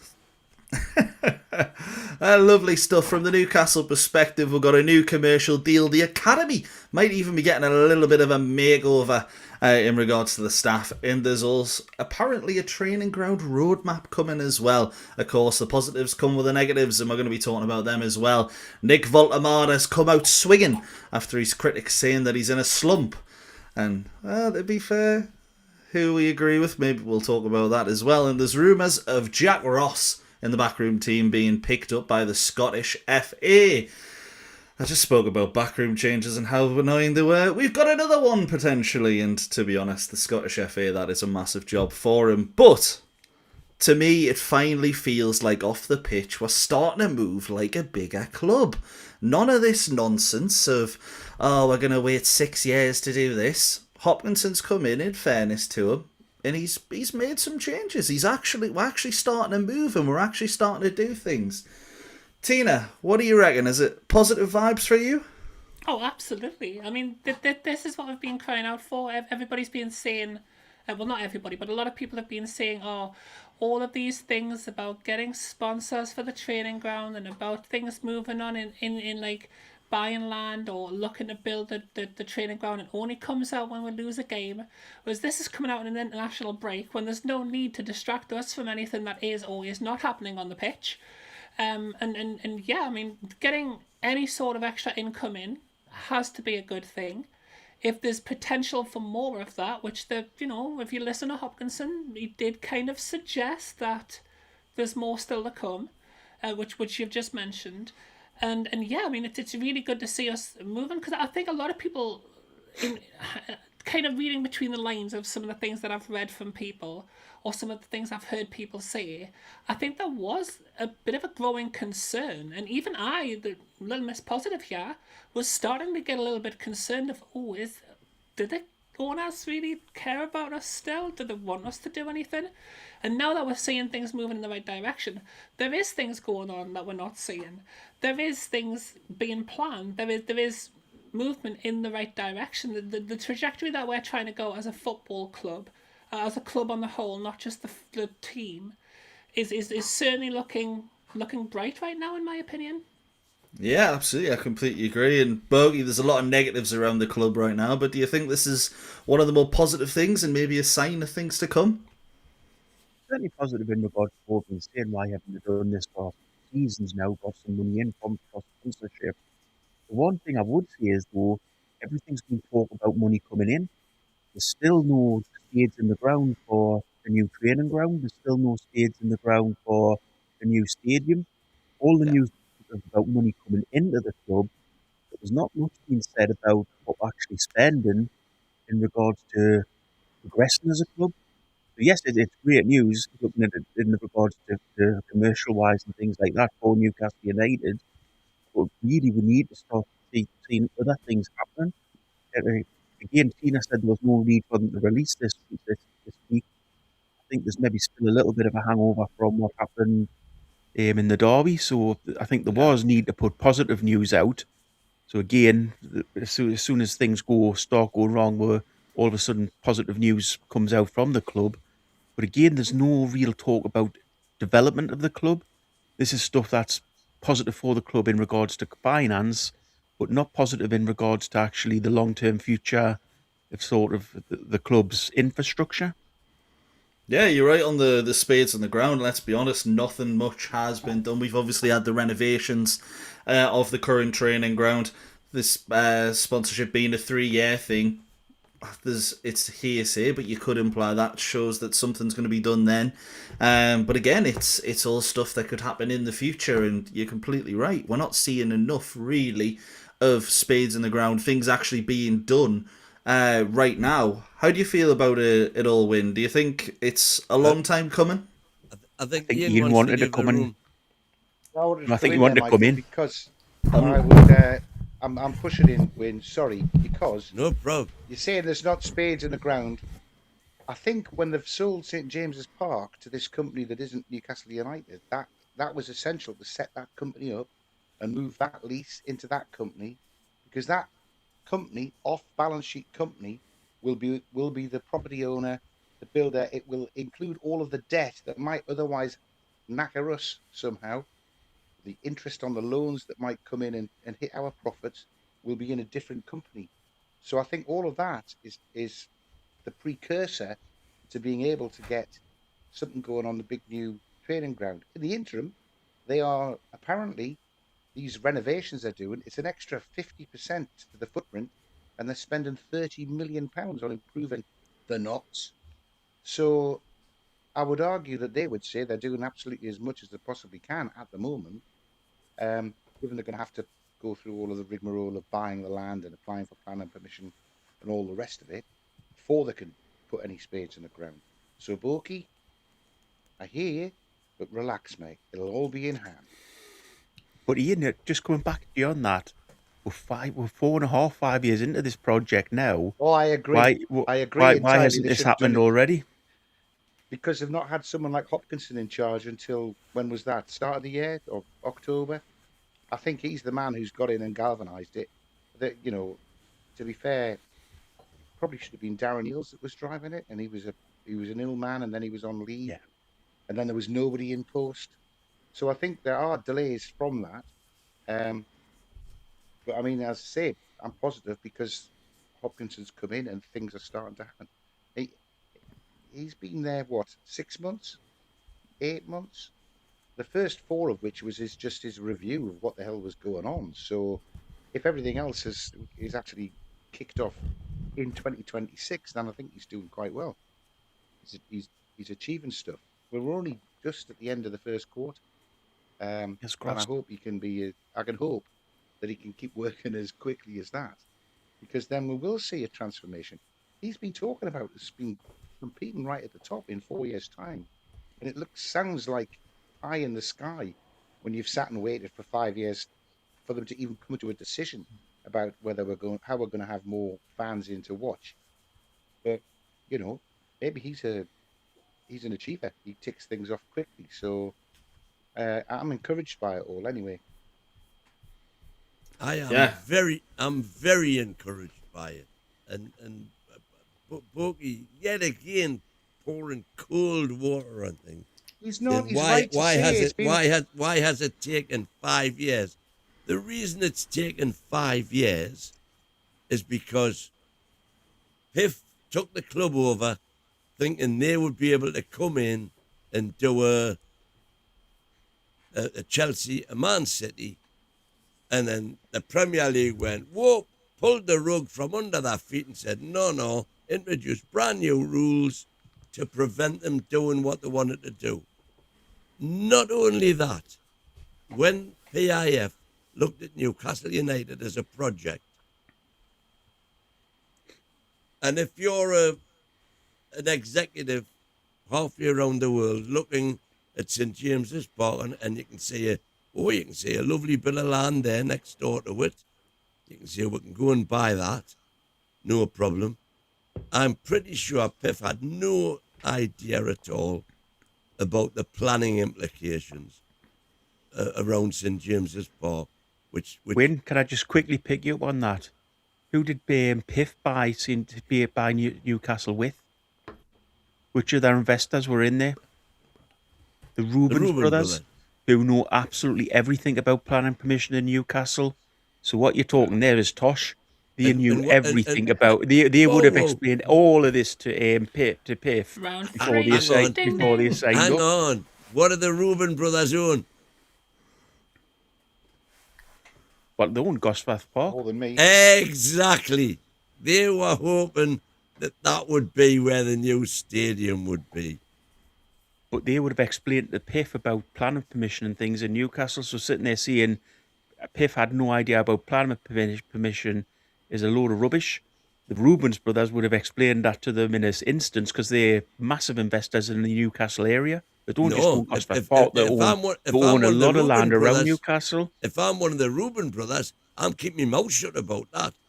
I'm going to say where they're coming because they might think, oh, we can go there, and they can't. So where they're going to go? Oh, yeah, I've got a lovely chunk of land here you can use. So they wouldn't have been telling them. And they would be investing their money thinking, oh, excellent, we're putting it into here. And what's the possibilities coming from that? Wayne, can we sit here and discuss this seriously? The reason the Reuben brothers were brought into this whole deal was because they knew about the Newcastle area and what the development of land and things in the area. That's the whole point. PIF brought them in. So sitting here saying that PIF they wouldn't have explained to PIF. The Reuben brothers were brought in because they had previous connections with Amanda. who put the Piff deal didn't- together. They had Piff previous did not- arrangements with Amanda who put the deal together, and they had the money to finance Amanda's project. Piff did not need the Rubens brothers for money. What they needed them for was because of the Newcastle area. The deal was, when Amanda put it together, she was bringing her chunk of money in, and her chunk of money involved the Rubens brothers. No, the Piff could have afforded. Piff didn't need Amanda or the Of course, Rubens they could have brothers. afforded it. They could have They just would- bought the club outright. The reason that they brought Amanda in was because she was the focal point of the sale, and that was the big thing about it. The reason Why they did brought they the need Rubens Amanda? to be the face of the project. You've seen at the start what she was. She is she's a force that can come in and make things happen. So she was the face of the project, if you like. So they needed. I don't know how to put this, but they needed somebody What would British who Amanda's could terms come. They needed someone British who could come in and be the focal point and say, look, I love Newcastle United, and this is what I want. I think them coming in by themselves, they couldn't have done that. And the reason they needed the Rubens brothers Why was could they not because have done that? they had the knowledge of the area for land development and things like that. Why could they not have done that without Amanda? Because she was a face, she was a public face for that project for them. Why did Piff need Amanda? The shop jettisoned her. I've just said she was The the thing- public face for that project. They'd wanted to come in and buy it straight deal from Ashley. They could have done. Yeah, could I think as well, Staveley had the passion for the project to try to buy us in 2017. Exactly. It was her that that put it didn't all go together. through. She's then got together with the Saudis and gone, look, I want to do this. You want to get more into sports, into football, and I'm presenting you this brilliant opportunity to do so, but I want to be in on it. And, the Rubin brothers will be in there as well. Alongside that, realistically, we don't know exactly what happens behind closed doors. We'll see. He's both make decent points, in my opinion. But I think when the takeover happened, I think PAF knew that realistically we need people closer to Newcastle, passionate about the project. And then sort of when Staveley's gone, I mean, Christina, I think you've mentioned this numerous times, so you want Staveley back. But a part of the project. Back in my football top. You and me both. It's a part of the project did seem to die that day, and it might have just been sort of the face of it, the happy sort of this is the passion that we're bringing to it, rather than sort of what we got now. Maybe it was just that bit, but it did feel like we lost something. And just as it was getting a little heated there, I came in with a super chat. Once again, it's getting hot in the Shanty Boys are in town. Lovely stuff, mate. Thank you very much. And just some of the comments in there as well that I wanted to just point out. Now, Paul's saying that he believes that the stadium is 5 to 10 years off, but also asking a little bit earlier than that, what we think is next, a new sponsor of the shirt or a stadium. Personally, I think it's a new sponsor of the shirt. Anyone in disagreement with that? Are we saying Sponsor of the training kit first. exactly? And I think the shirt sponsor won't be announced until Sellers just about finished in the summer. This training kit can come in May, June time. I'd be amazed if Seller relinquished the shirt sponsorship, unless it's for another Piff company, of course. Do you think though the Cellar Stadium could be a thing? So I mean, I think when it happened in the past, when we sold St James's Park in the past, the name, well, we didn't sell it, did we? Just changed it. I'm not going to mention the company changed it to, but when he changed that in the past, it didn't have any good for Newcastle United. Whereas now, I think it could be sold quite easily that if we become the Cellar Stadium, you're buying yourself a player. You're selling the rights to the name of a stadium, which will always be known as St James's. Let's be honest, it doesn't make any difference what the hell they call it. So if they call it the Cellar Stadium, if we get that money in for that, sure enough, that's again another just quick thing that you can get a lot of money for. It's a player every summer. Bogey. Mm-hmm. You know, Exactly. they're paying 30, 40 million a year on it. The thing is, on the shirt sponsor as well, whatever, I don't know what we're actually, what are we getting on that? Is it 30 mil off for a year? That's what they offered to sponsor a failing relegation threatened Premier League side. Now we're a Champions League side with a trophy on the cabinet. There must be more money to come for a shirt sponsor as well. Yeah, And maybe Seller will switch to the stadium and get a brand new shirt sponsor. we've got sitting in the background. We have Saudi Air, the Aramco, and the Saudi Bank. They are all sitting in the background waiting. And as I've said a million times on this show, the reason I believe they haven't come in yet is because of the trading partners. What is it? It's got to be a fair value. Associated Parties Transactions, APT. Associated Party Transactions. They are waiting so they can come in, bang, straight on the line, 100 million, and there's nothing you can do about it. The way Puma have sponsored Man City. Yeah. Was us on the wind up again, by the way. Bogey, we are not a seller club, man. Make up your mind. Thank you very much once again. Yes, Buzzer.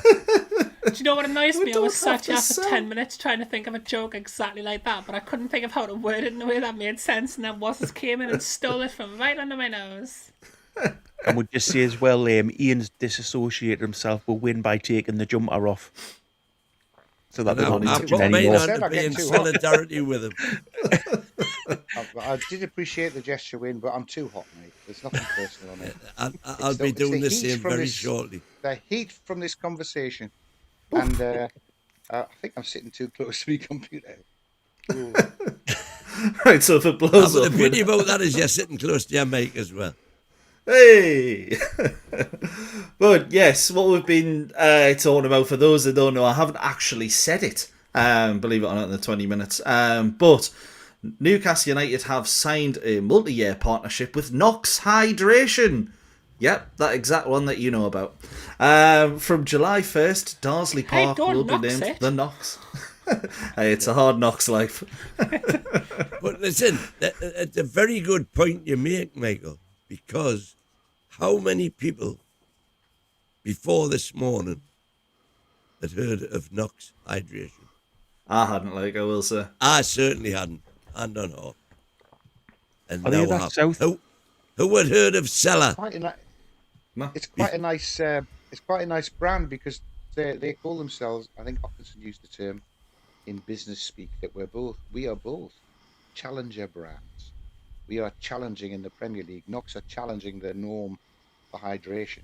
So it's a nice link up for us. We're both new kids on the block going places. Oh, It's a- Quinny in the chat. It's a Opportunity hydration knocks. vitamin.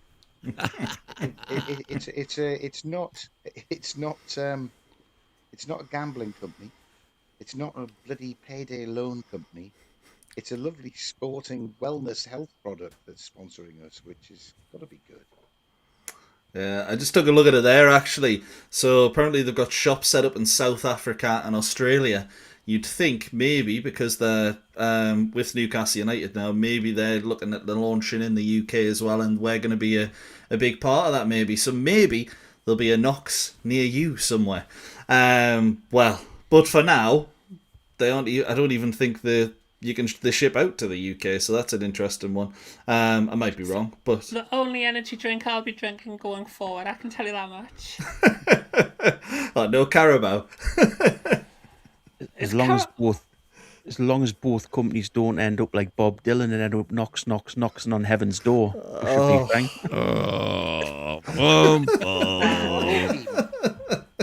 Hey, Bucky, is it because you're up on the late show? Is it too late for you now, mate? You need to lie It down. is, yeah. That was really. I'll admit up to that. That was really poor. That was You need poor a by Knox me. hydration. Yeah. That was really poor by him.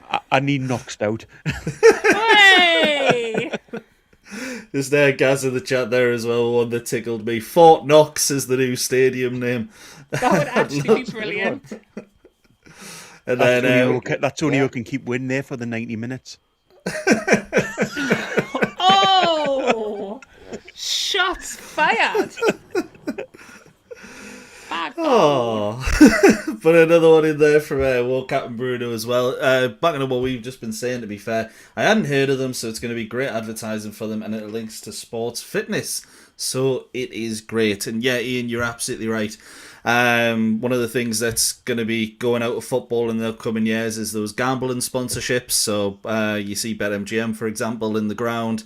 That kind of stuff is going to end up being removed eventually. So, you know, it's one of those where the lesser sponsors you have in that industry, the less work you've got to do later as well. So, could be a great deal for us. I've got a question once you've done the super chat, if you don't mind. Geordie's Dream Hydration Station.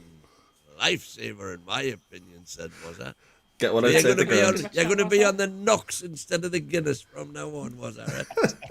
I tell you one thing, if Knox or anybody from Knox is watching, it would be great to have a little sponsorship deal at the bottom of this channel for you. You know, have a little shadow on. Be lovely, They've got some competition. We've got some competition if they want to. Hey, get that off this screen. But after, what on earth was that? In fact, I'm not even going to ask. It's probably offensive. It's just a cola. Netto cola. Right, it looked different on my screen, I'm not going to lie. But I do have a question, actually. This is something we haven't thought about. So, when players go to the side of the pitch to have a drink, they drink from a bottle that's branded with another energy drink hydration brand of Lucozade. So does that mean... I think we can see it, yeah. I was thinking for a second there, man. I was saying that. I was like, oh, they're not going to be listed. It's fine. But Lucozade, if you want to drop us a sponsor as well, I can big you back up. But for the time being, until you do that, does this mean that we are no longer going to be allowed to use those bottles? Because surely, if you're a hydration company, you don't want them drinking from the enemy, so to speak, do you? That hasn't sounded good out loud, but you know what I mean, right? No, exactly. I can answer this question really quickly. Yes, it does mean that they won't be used anymore, and it will be Knox, and that's why the reason why the deal doesn't start till July. Do you reckon that will mean that we'll no longer see those Lucozade bottles? Is it that legit? Yes, it 100% means that. That's why we haven't got the deal until. Because obviously they could just start the deal up now, but the reason they haven't is another deal runs out, which is obviously the Lucozade one. But unless Lucozade have got their deal with the Premier League, because I'm just casting in mind all the games you watch. You know, Liverpool, I'm got in my mind. They're all, I think it's universal, isn't it, in the Prem? Gaz has just made the point I was about to do. Arsenal do it with Prime. They've got like the water bottles and that drink thing.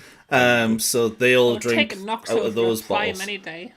There you go. Were you disputing my facts there, Win? That's the reason why the deal is that. That's the reason why the deal doesn't come in.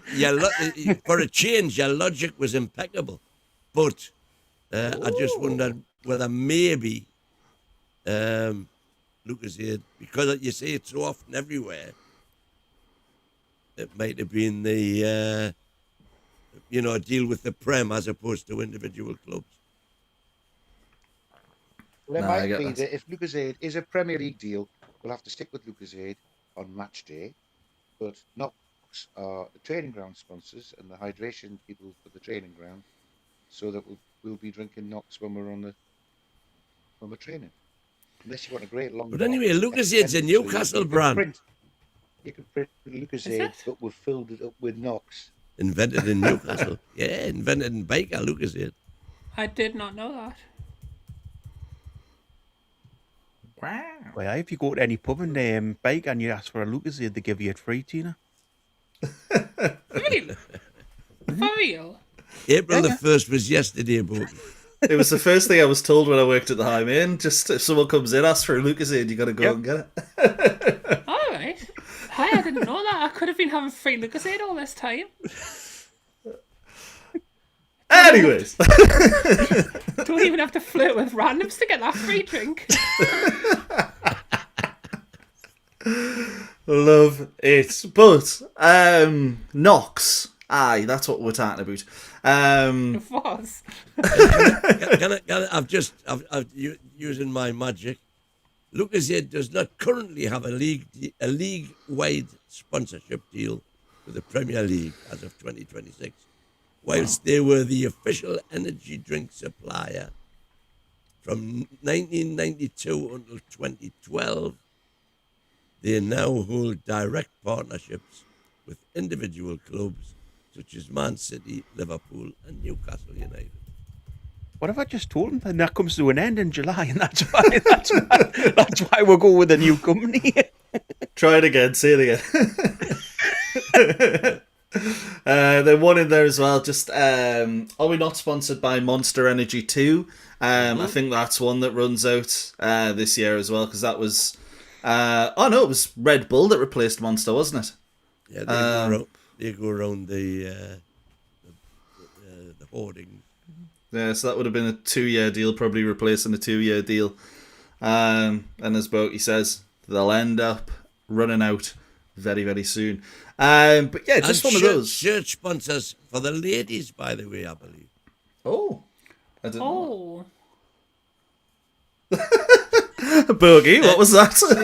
I was going to say that's maybe is that for the front of the shirt? No, it's sleeve sponsors. Oh, that's lucky. Nice, I love that.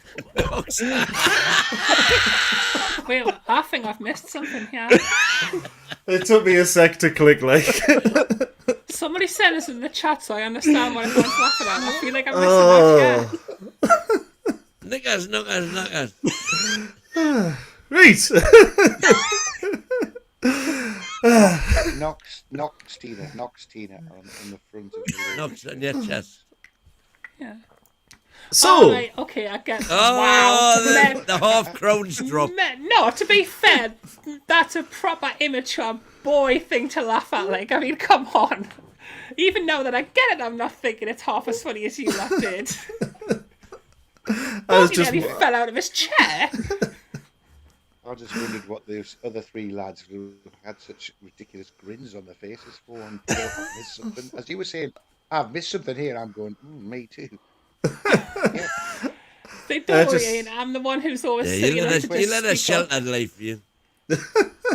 I was just really surprised how long it took us to click. Like it came from the twisted mind of Michael Grainslow, probably. Whoa! Right.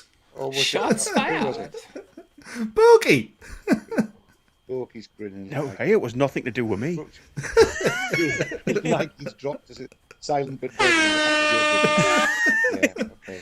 Should we move on from this one? Yes. So to finish up, the new deal's worth $6 million a year. In comparison, Liverpool have one of the most lucrative ones at the minute. That's only $5 million a year, but that's a 5-year deal, so it's more overall over a longer time. And when you consider that the current training ground isn't really where we're going to be making our home, hopefully in the next couple of years, more than likely in the next 10 years, that'll change. It's probably a pretty good deal for the club. And it matters because that kind of commercial inventory is what makes a top club in the end, building all those sponsors together. So we've got... And I just say, Michael, as well, so we don't come across as being sexist, let's hope they don't become the sponsor for the men's shorts as well. See that one again. Right, I'm just gonna let that go. I'm just gonna let the silence of the air go. But yes, tumbleweed just going past the screen there. So all of this links in. If you remember, Deloitte released their Money League figures a little while back for 2025. Newcastle sat in a pretty awkward position of being the only club sat between 300 and 400 million in regards to revenue made, which is quite baffling actually when you think about it. But we're sat on 398 million, not that far away from the likes of Juventus, AC Milan, Atletico Madrid. Champions League funds will probably get we're there, but this kind of commercial revenue coming in as well should even put us above Aston Villa next season. But naturally, Champions League money's gone for 2027. So how important is it to Newcastle to get more of these deals? Whoa! I knew somebody was going to jump in. Not yet. Carla's mystic. It's very likely that that's not going to be Very the case. likely I'll settle for Yes. that. There we go. Extremely likely. Can I ask you a quick question? Does it pose questions? Fair enough, next season we're going to have Champions League money and things like that coming in the Isaac money, so we should be fine. The season after, are we in trouble? No, that's this season. So Isaac money came in this season? Yeah. But it'll be next year's figures, is what I mean. Next year's The Isaac money figures wasn't when they're included in published, these. yeah. The Isaac money wasn't included in this year's figures, and neither was the Champions League money. Is that right? Correct. Yes. Yes. So the season after then, when that money, we won't have the option of selling the stadium again. So does that put if we're right. not in the Champions League that season and we haven't got a massive sale of a player, does that put us in massive financial problems? We'll just have to win both trophies in the league. Well, Yes. it's Gets you with 2 million. it's dependent upon more commercial revenue coming in, which is Yep. what Hopkinson has been brought in to do. But if he How doesn't, much but if was he it doesn't, if it was made this on- season, the How much reason did we make got on the through Champions this League? This season, 46 million, I think it 47 was. I think it was Well, 46 as much or as that, was 47 it? mil. Yeah. So if we've got 46 million we're short in that next year, then 6 of it's been done by Knox. So I have no idea. Let's just say 20 of it is done by whoever's sponsoring all of the training kit. And the sponsor to do. So if they manage to get stadium plan done and announced, and they get a stadium sponsor in that's doing another 30 million to be the seller St James's Park, then Plus- that commercial sponsorship is replacing our Champions League money, so that the following year, if you then get your Champions League money, that's when you start pushing up into where Chelsea and bloody Well, no, because Liverpool bear are. in So when mind you're they'll lifting up also be increasing as well. I don't But- mean. but the I don't problem mean is, they're as I gonna say this- stagnate. The problem mean, is what I'm getting saying to here, the that where this their season levels we've had to sell the stadium to come in with, I think it was 90 odd million, was they say 100 million pound profit, was it this season? Or Yeah. yeah, so we've had to sell the stadium to do that.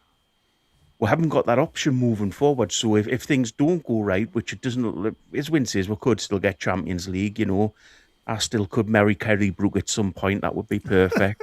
But in regards to this, if it doesn't happen and we've got next season, we should be fine because we've got the Isaac money and we've got the Champions League money. But the season after that, where do we make that shortfall up?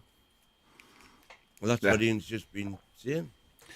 I'm That actually doesn't going to make take. up that. That doesn't actually make up that shortfall because we sent to St James's Park for We've got a 170 big- odd we've got a- million. We've got to try to big find loss on this. 170 odd million. These figures are out of the season when things were tight because we had a legacy of overspending in the transfer market and no European football either. So they had to do something to fill that hole. It's filled now, so it doesn't matter what's happened in the past. We've just got to plot what's going on in the future. We're okay this year, let's say, because of the Isaac money and because Champions League will come in. We might struggle to spend all of that, so we've got a surplus that we carry into the next year, which will help. But if they can get a 6 million hydration partner, training ground sponsor, and a training kit sponsor and a stadium sponsor, they're basically trying to raise 46 million to match our Champions League performance, aren't they? They might get a lot more than that. It might be up at 70 or 80 million when you add all of those three together. So that would be And that could ahead. still be 10 or But I 12. wouldn't worry from the- about that. I wouldn't worry about that loss last year because I think they were extreme circumstances. The hole we were in were because we bought we bought all of those players at the very start, didn't we? It was that rolling up that gave us the whole, that meant that Minter and Anderson had to be sold just to balance that, and we went into the next season with no European football and nothing to carry forward. So they've still, I think, probably bought Toon Army in that year, and they've upped the wages a little bit, so they had this loss. The stadium shuffle has covered that.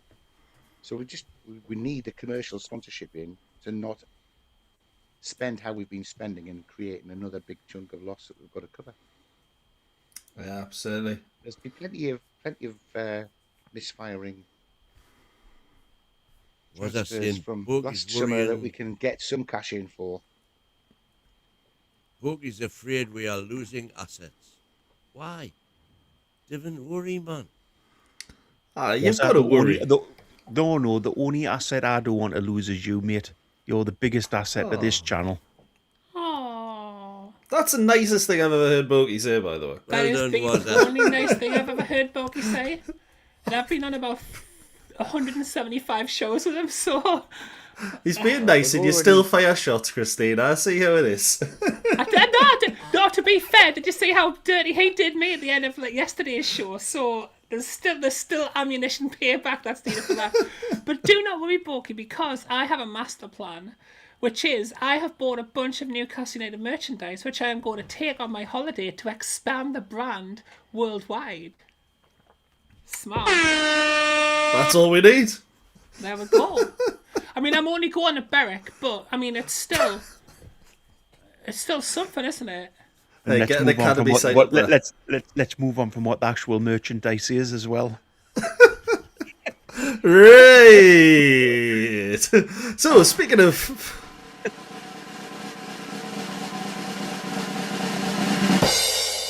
And speaking of foundations, there's a lot going on in regards to the academy at the moment. We'll do it again. Why not?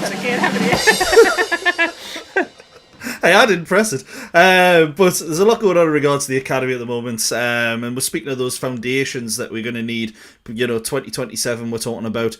And let's be honest, there's very little room for error for Newcastle United, so we need to get these kind of things right.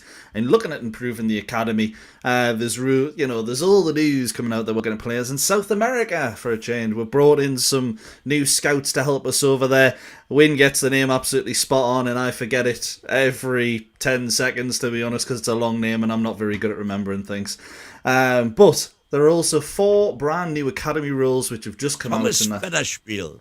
There he is. And they are... Bless you. They've brought in a head of academy for psychology and 3 academy international scouts, 1 in Scandinavia, 1 in Holland, 1 in France. And all that builds into that Newcastle ideology of preparing for the future and finally building things up. But we're not going to see the impacts of this, as Bowie was saying, in a couple of years' time when we can't sell the stadium to ourselves. How long do you think it's going to be before the academy is actually at a level where it's rivaling, let's say, it's hard to say Man City and Chelsea, etc., but let's say a Liverpool or an Arsenal maybe. Well, actually, Arsenal's is even better. When it's an elite academy, how long do you think it's going to be until we can potentially get to that point? Ian, what do you think?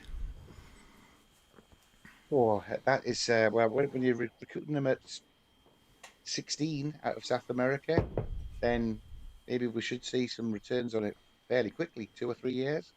But the academy really is wanting to pick the kids up when they're 9 and 10 and that, isn't it? And really to get the bulk of the kids in the academy like that, then you're going to have to start from that. So that's a 10-year plan to get it up to the sort of depth and quality that the elite academies are on. Is the academy separate to the training ground? Can we get a sponsor of the academy?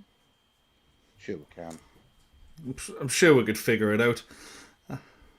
Ideally, you would want the academy together with the training ground, wouldn't you? Yeah, absolutely. Beggar Almost, put... you know. I think it's all at blue flames, You're not- isn't you're it? not So gonna it'll have be two included sites in the instead of same one. it'll all be included in the same price. Yeah. Becca put a comment in earlier, and I forgot to actually. I started, but I forgot to actually put it on the screen, saying the academy will be known as the School of Hard Knocks, and that tickled me as well.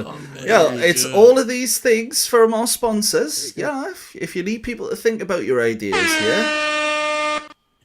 Well, right here. Can we stop with these noises because it's nearly blown my head? Just to point out as well to any again. companies who are listening to this show or who are watching this, this is why you sponsor Newcastle United. 4 hours ago, nobody in Newcastle had heard anything about Knox, the hydration brand. Now, everybody across the northeast has heard 40 puns with that name, and these will continue for the rest of the year. So sponsor us, you will become an absolute meme.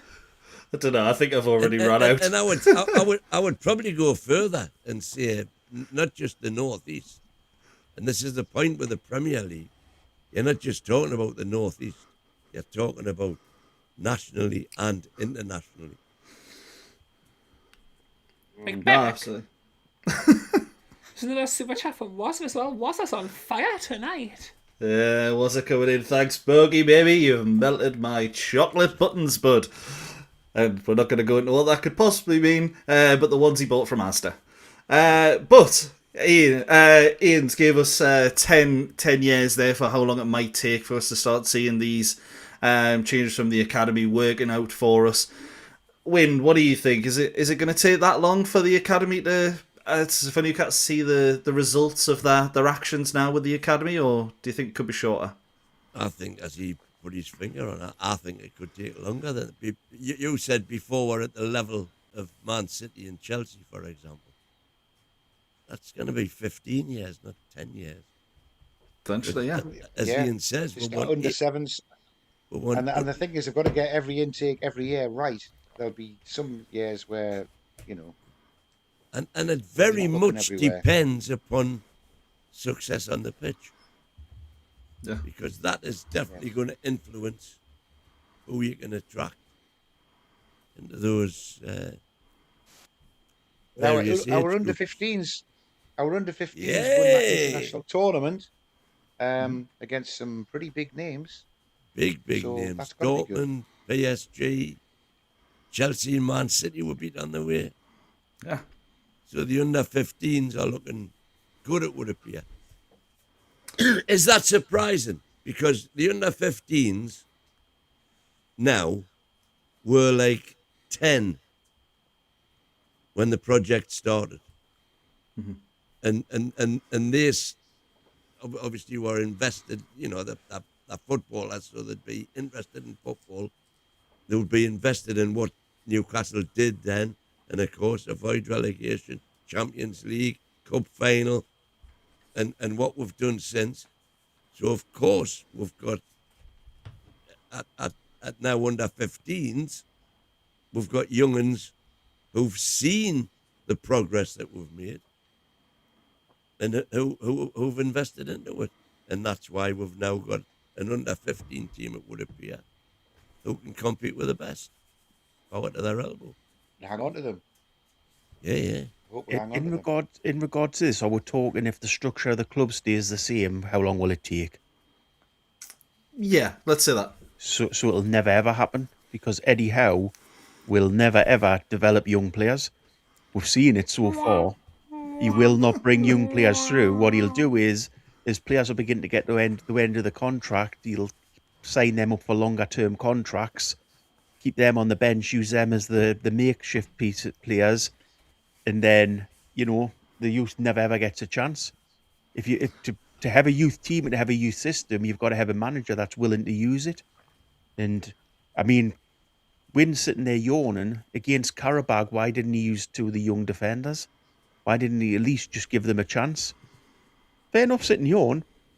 That's exactly what all Newcastle fans are doing, because we're seeing the same thing week in, week out. Eddie Howe making the same mistakes week in, week out.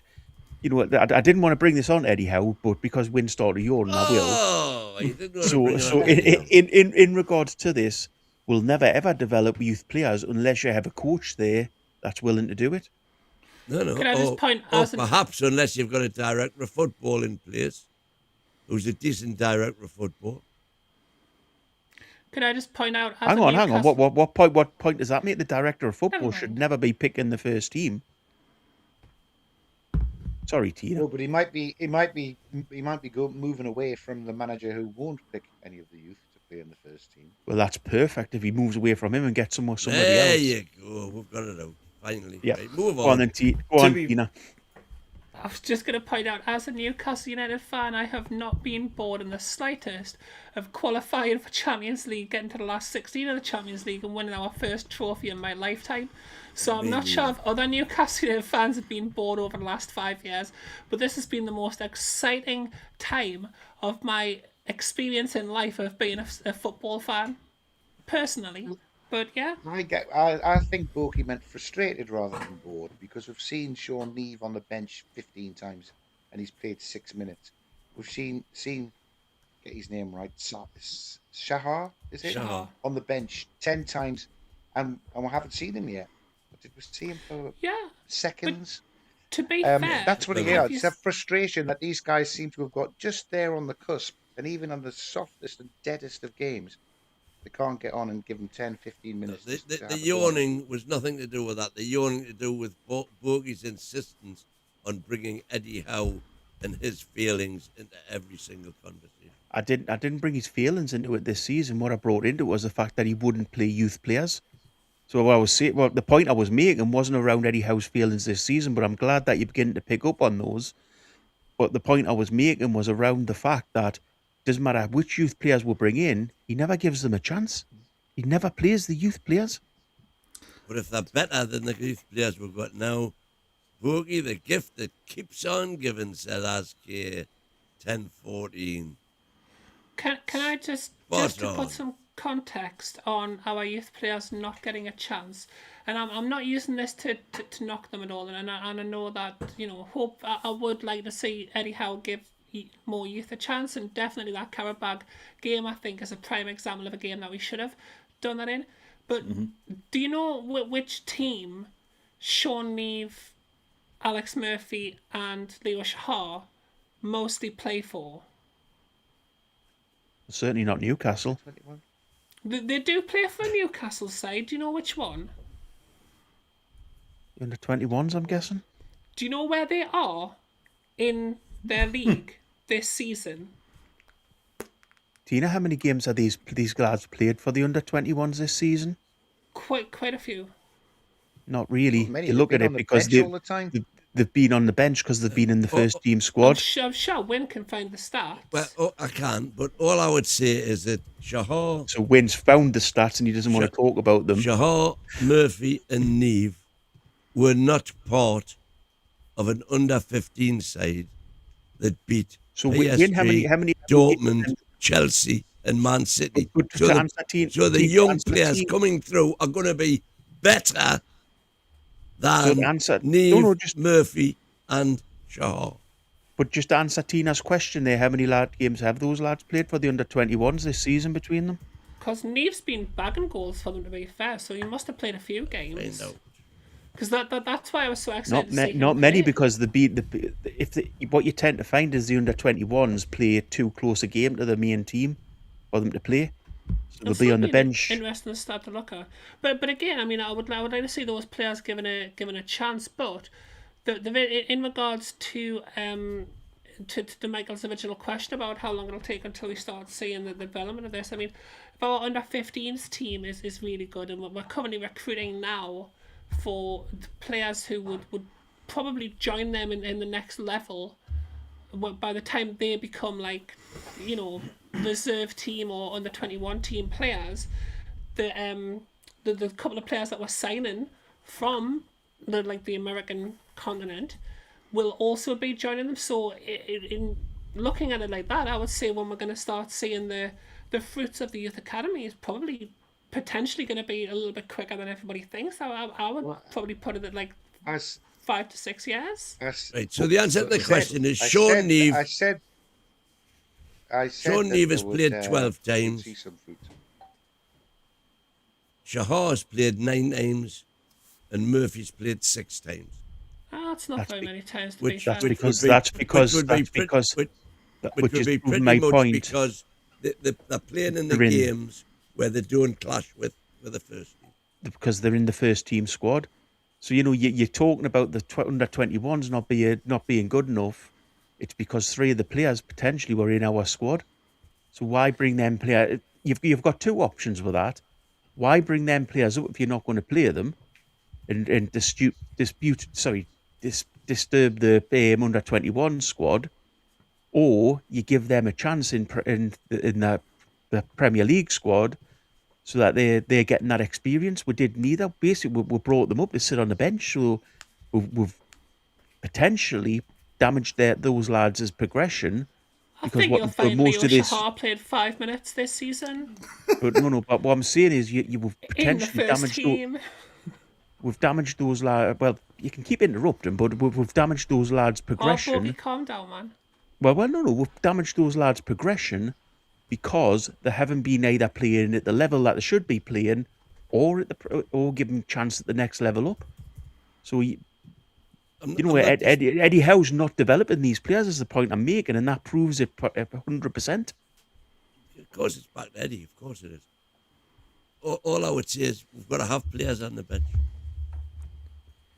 Who's the very person who was complaining because we had 3 goalies on the bench?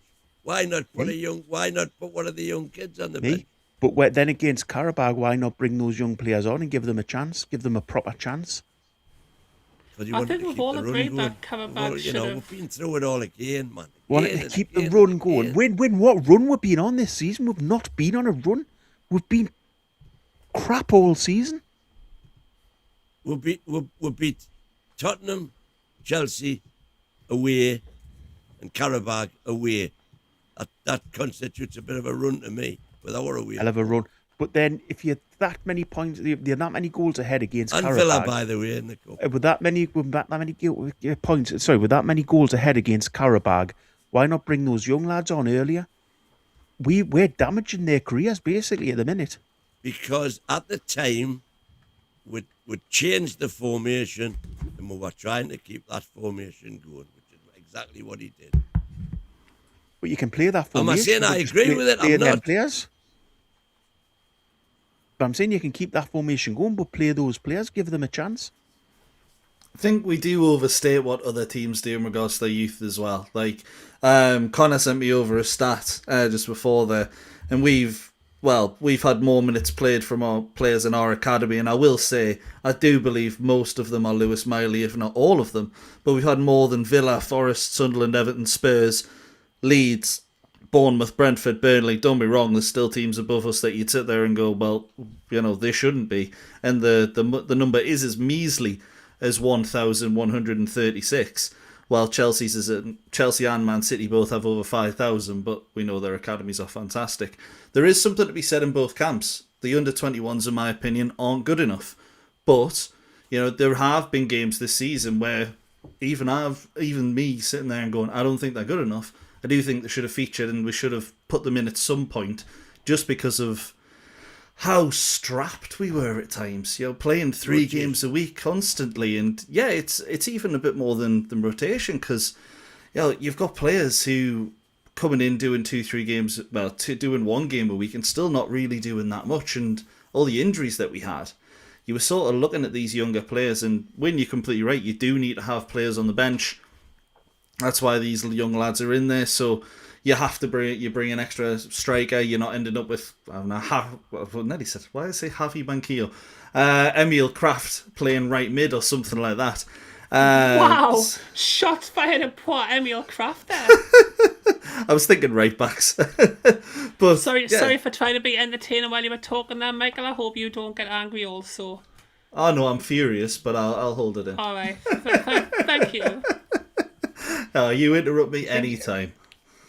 I think if the team's poor, if the under-21 team overall isn't very good, that still doesn't stop there being 1 or 2 good players in there that we've seen promise from, that have done. I mean, I was excited by the South Korean lad coming in, and the few cameos I'm still excited by him. Season, but he's never featured at all this year.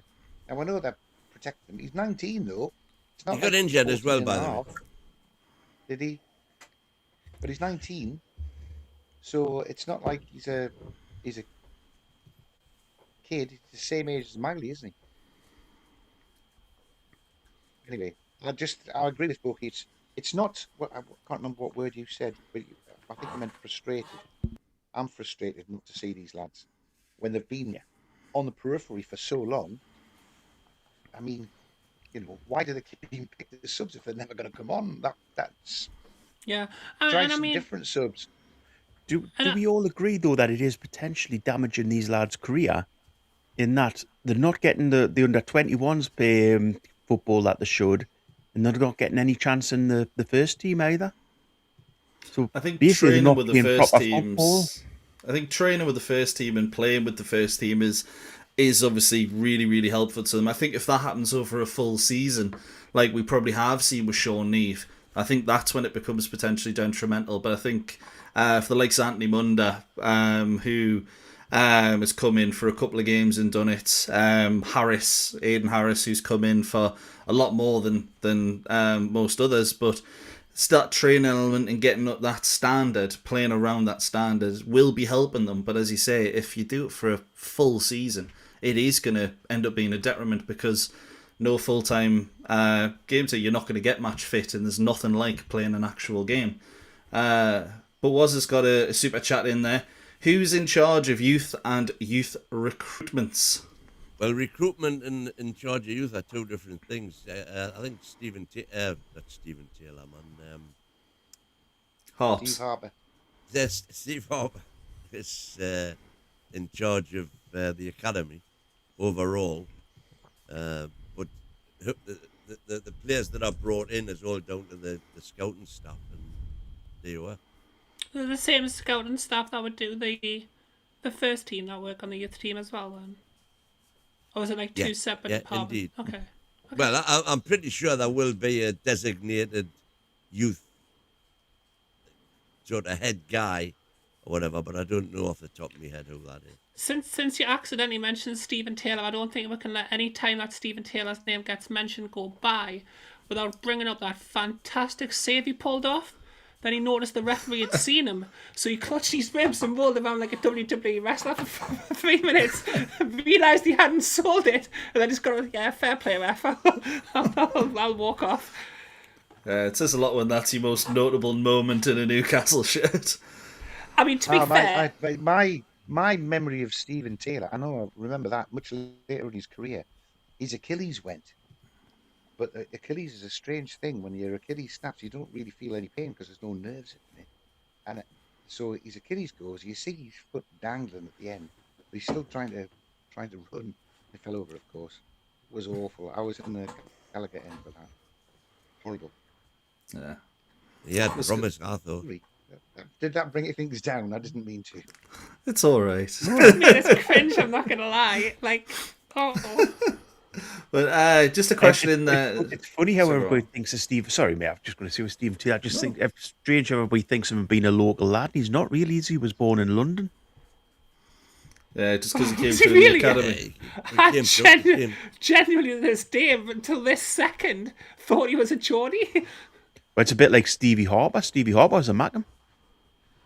I knew that one. He was from Seaham.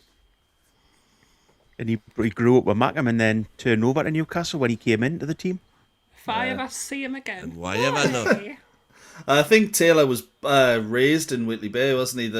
He was in London for a while, and I mean, I don't know how long. It could have been years, but so most of his life. But yeah, you're completely right. Wasn't born in the area, but just goes to show, doesn't matter where you're born, you can still be a Geordie. Or Lewis Hall is a Geordie. Bruno Guimaraes is a Geordie. Through parentage. He's a Jack Charlton Irishman. Hang on. Are we not all Geordies through parentage, technically? Yeah, literally. I'm only called Michael because the initials ended up spelling out Mag. That's how much my parentage came into it. I actually love that. Yeah, my dad tried to get it. My dad took my mum for a walk around St James's Park just to potentially get me born, or at least have the waters break outside of St James's Park, which I was reminded of many times growing up, just in case I dared to become a Mackham. But on to points at hand. Sorry, go on. They've cleaned that up now, Michael. Don't worry. They're staying. They've cleaned it up ages ago. Don't worry.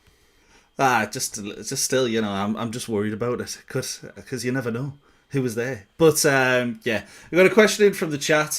Question: When Newcastle sold the image rights to Newcastle Stadium, not the stadium as they don't own it, so there will be no money for stadium sponsors as the owners paid 172. Would they get it? Not Newcastle.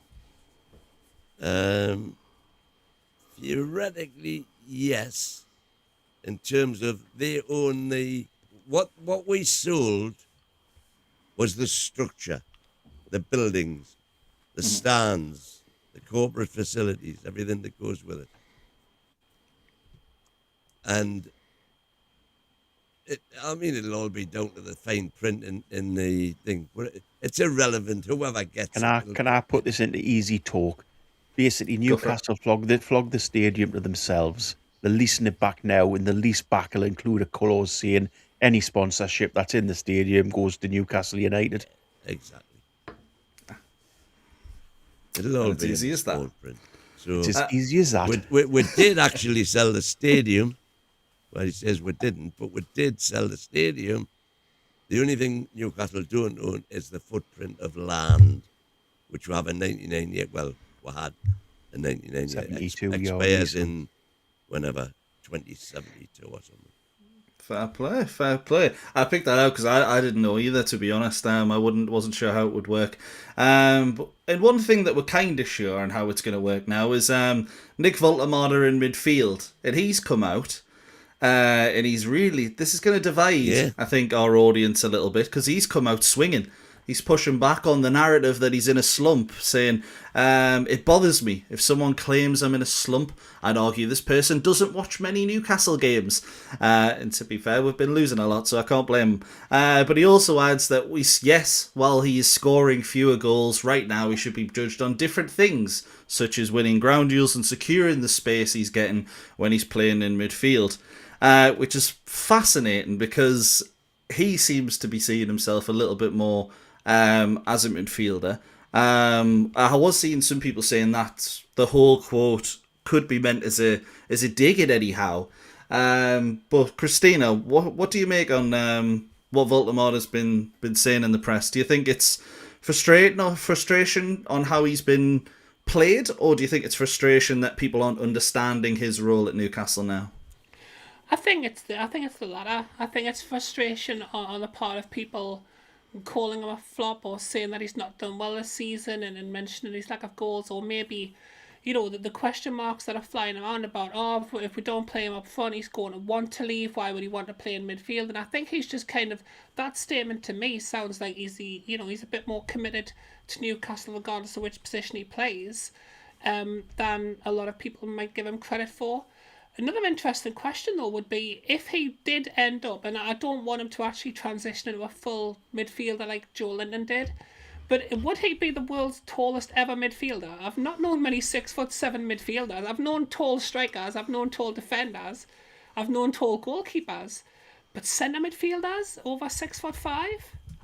But yeah, I don't think any of that was aimed at Eddie Howe. I'm kind of happy to see Nick Voltemade come out and just say a little bit, because he's always got that impression of a very meek and mild, nice-mannered guys. If anybody reads the Discworld series by Terry Pratchett, he kind of comes off as a bit of a carrot. Comes off, very mild-mannered, very, very softly spoken, never speaks out of turn. And he's just came out and he's been like, I'm playing bad, man. Shut up, the lot of years. Which I respect it. No. I think he's put his personal ego aside to fill a gap in the team with Bruno being out. And he's done as well as we could have expected him to do. I don't think it's a slump. He's doing a different role. And I'm not surprised he's annoyed at people saying he's in a slump because he hasn't been scoring the 10 goals he scored in his first 15 games or whatever it was. Yeah. But I think that's a measurement. Was this interview in German or English? German. It was so you can't be. Sorry, I couldn't get to the mic in time, so it couldn't be excused as being a language barrier. So he has said what he's meant. Except I am a bit perturbed that he thinks that you're not looking at the other stuff I'm doing and how he has improved in hold-up play, winning duels, and space creation. And they are the things that I am kind of disappointed with him, because being as big as he is, yes, he's had some lovely touches, and that's the one thing I love about him is his footwork. But this season generally, I keep saying that the Premier League's found him out.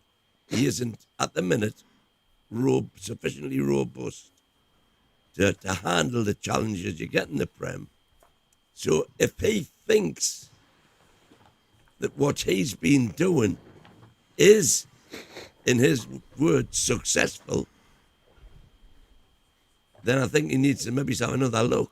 Because he could be a lot more successful, is what I would say. Well, Wayne, it's not as spectacular as scoring goals playing number 9, what he's doing. Correct. And Michael and I have, when we've done the match ratings after a game, have said, and Voldemort did a few good touches, and then Michael will always correct me that he hasn't been invisible. He's actually got some really, really good defensive statistics. He's really good at winning his duels. He's really good at interceptions. And then laying the ball off. So it's not as spectacular as a back heel flick into the bottom corner against Brighton, for sure, or a lovely header against Wolves. But he's filled in that number 8 role as well as we could have expected him to do, I think. I don't think he should be criticised for it. I think he's put himself out. He's put his own career to one side and said, I'll do it. Because we ain't got anybody else. And I'm sure what he wants to do is get back up and play centre forward again. And have a team picked and coached, play more effectively around him to bring him into the game. 100%, Michael. The problem with Altamada is he's not a midfielder, firstly. So ask him to play out of position. And I've got no idea where Eddie Howe's done that. You know, we've never had a game where we've not had another midfielder we could have put in there, and we've played Voldemort because he was our only choice. We've always had a midfielder on the bench. So why put Voldemort back? And get Voldemort up front. He's our best striker. Get him up front, but play to his strengths. Don't play it to Isaac's strengths. Play to Voldemort's strengths. Yeah, completely agree. We've got to do something in the next season to play towards what we have rather than what we had. And you're completely right with the Voldemort. Sorry, go ahead. Michael, I want to see it. I want to see it against Crystal Palace. These guys are back from the international break now. They've got to I want to see him at centre forward. I want to see the team tweaked so that he's got someone playing closer to him.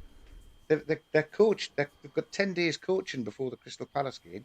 So let's see some of these bloody changes.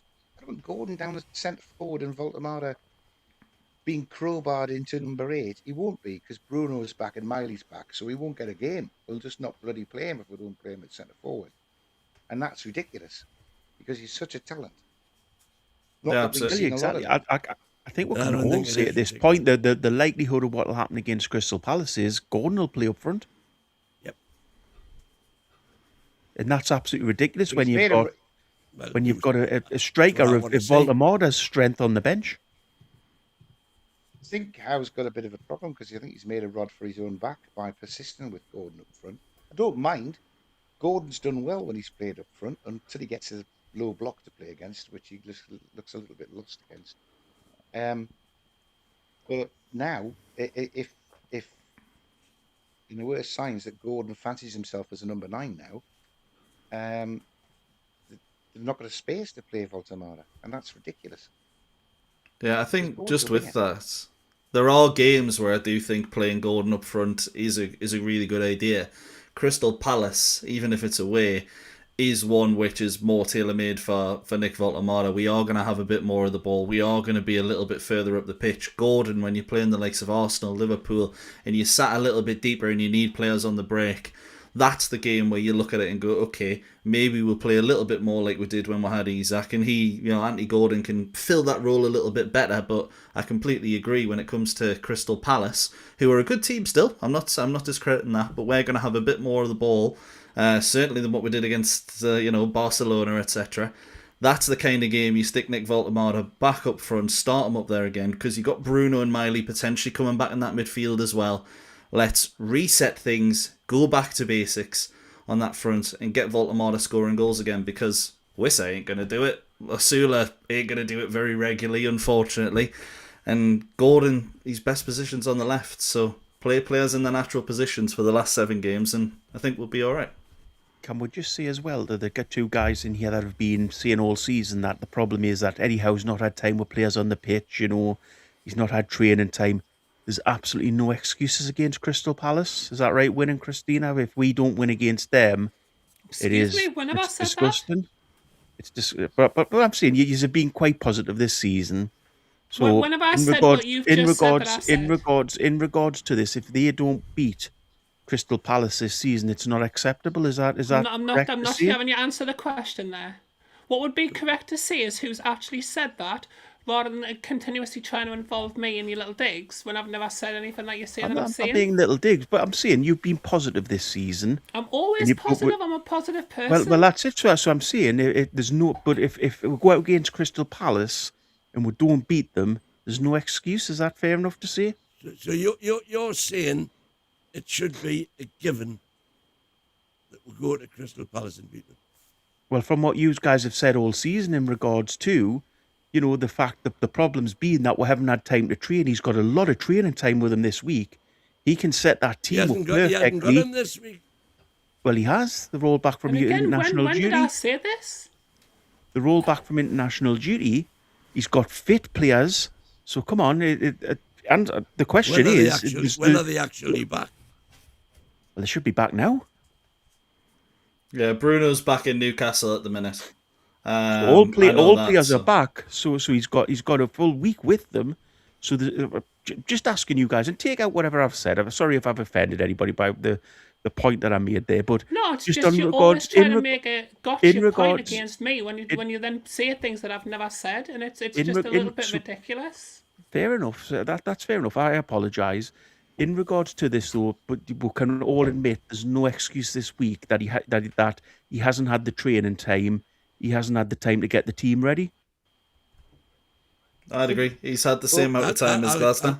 I'll agree with that. Yeah. But that still doesn't necessarily mean we should go and beat Crystal Palace and sell it. Doesn't mean you roll over Crystal Palace. What I was saying was I want to see evidence that training has been utilised. So play Voltemade at centre forward and change the way that we play so we can involve him throughout the game. You could still turn up at Crystal Palace and end up getting turned over because they've got some good players and they're playing at home. That's fair enough, Ian. You're right. I just want to see that there's progress, because otherwise, you're completely right. I should have put that question a different way. Should we see a Newcastle United team out there that is trained properly? They've went out with a tactic. They've got the full tactics in place. They're ready for anything that happens in the game. And the team's ready.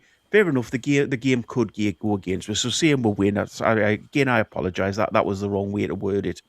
But if I put it in the regards to, as we should look like a team that is a team that has been set up properly for the game. We've set up for the game in full force, and we're if it goes against, we're fair enough in regards to it not being our day. But it shouldn't be down to tactics of the manager, and it shouldn't be down to the way we play that the game goes against. Well, I agree. I'm seeing players picked in their normal position, in the right position, would be a great start from that. Mm-hmm. But in doing that, if that means Voltemade is a centre forward, we've seen the way that the team is set up, which is for Isak to play centre forward, doesn't work anywhere near as well for Nick Voltemade. He looks isolated. He goes long times in the game where he doesn't get the ball. We've got to change how we play to be able to. I mean, I don't mean completely, but we need to we need to involve somebody closer to them to get him more involved in the game. And that's the sort of thing that we haven't been able to do. We've heard time and again, there's no time for us to be doing any training. It's all just walkthroughs and recovery time after the match, and then we're playing again. So I get that. I get that they haven't been able to be coached to bring Voltemara in because he came very late in the transfer window. In fact, he came as the season had already started, didn't he? Yeah. There's been no time for him to coach the team to play with him or Wissa, as it happens. But they've got 10 days now to work on all sorts of different things. I want to see some new things. I want to see it, not a complete change, but I want to see subtly different ways of playing that are going to involve these centre forwards who've spent a bloody fortune on actually starting to justify the money that was spent on them. Yeah, I completely agree. So we can't go. So basically, what I'm saying is we can't go into the next. If we're going to the Crystal Palace game, we haven't got the same old excuses that we've had all season. That's correct. From the people who've Well, made the I've got same. one of them. Sorry. I haven't got one of them.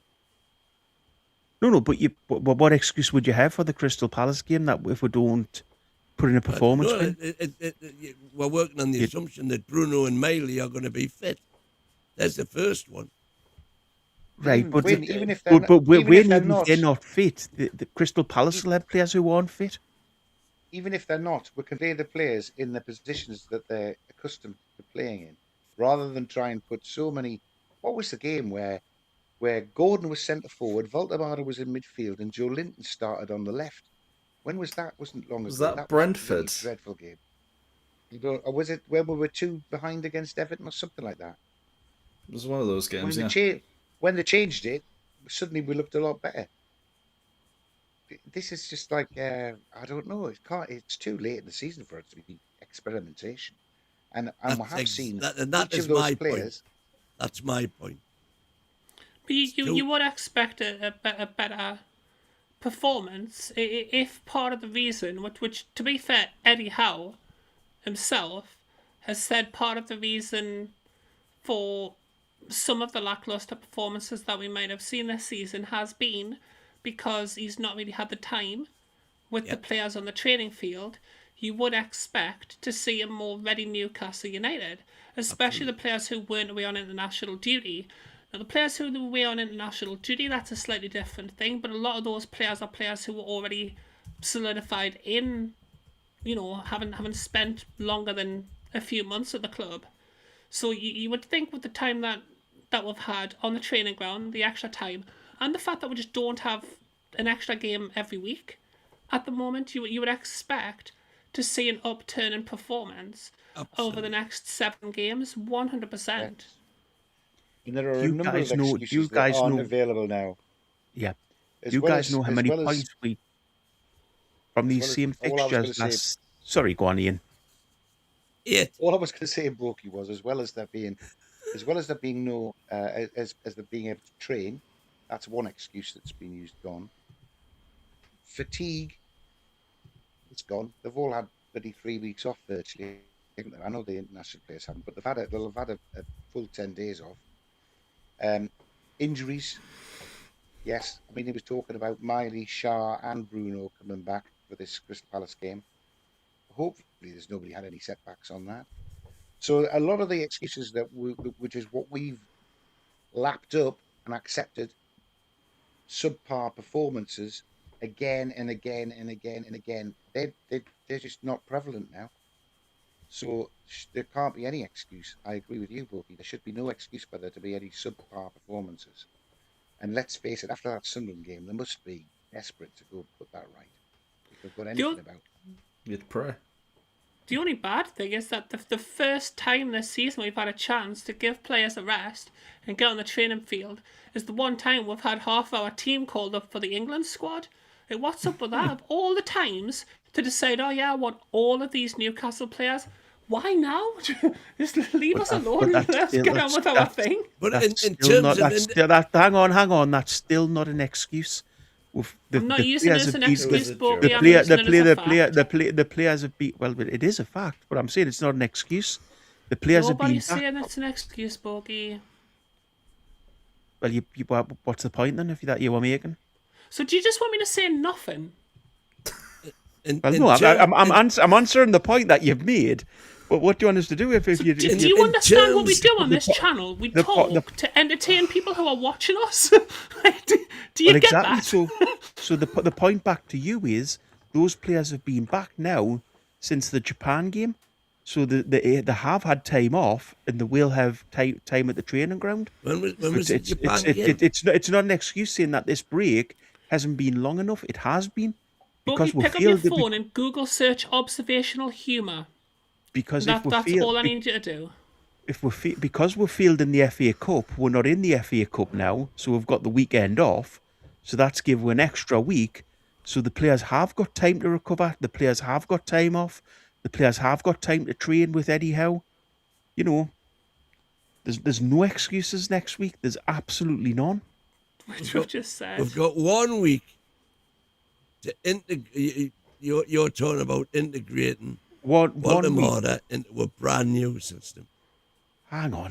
When did Baltimore sign for? What a load of crap. You can't sit here and say we've got 1 week. He's been here all season. We've got a week to give him a chance to sort of fine-tune him, if you like. It shouldn't be. If Eddie Howe hasn't had the chance so far to do anything with them, then that's a fault of his and the coaching staff. The silver lining that I'm looking at is the fact that Palace they haven't got any time off because they've got the Conference League game in midweek. Oh wow! I forgot about that. So exactly. So in which case, there's absolutely no excuses for Newcastle. Everybody said 8 times now. There are no excuses. We won't. Well, if we can ask Win, are there any excuses if we don't win at Palace? I'm expecting to see a good performance at Palace. I'm not expecting necessarily to see Walter Marta up top. I hope I don't. You completely deflected from the question there. Is there any excuse if we don't win? Well, until the game kicks off, I've got no idea. Right. Anything can happen in a football match. Yeah, You're right. All of our goalkeepers might get injured before the game starts. If we start that game without a goalkeeper, then maybe an excuse for not winning that game. Right now, there is a lot more reason to suspect that we will win that game than there is to suspect that we won't win it right now. Yeah. But at the very least, we should put in a really good performance, and we should be looking to win. And there's no excuse for a bad performance. Yeah, performance-wise, should definitely be good. Will that guarantee a result? Who knows? Are we going to get into that proxy refereeing performance? Who knows? There's a multitude of...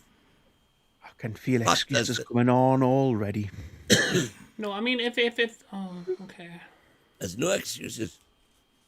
Right. There was something I just wanted to quickly finish off with. We have been talking a little bit about Eddie Howe as well, and the rumours coming out of the Middle East. And I mentioned this because there was 2 things that Connor sent to me within an hour of each other, and they both came out and both very different stories, but both relating to us. And there was a very, very popular Middle Eastern journalist. I forgot Mohammed Aweed, I think it is. I've probably butchered the surname, but I've got the first one right.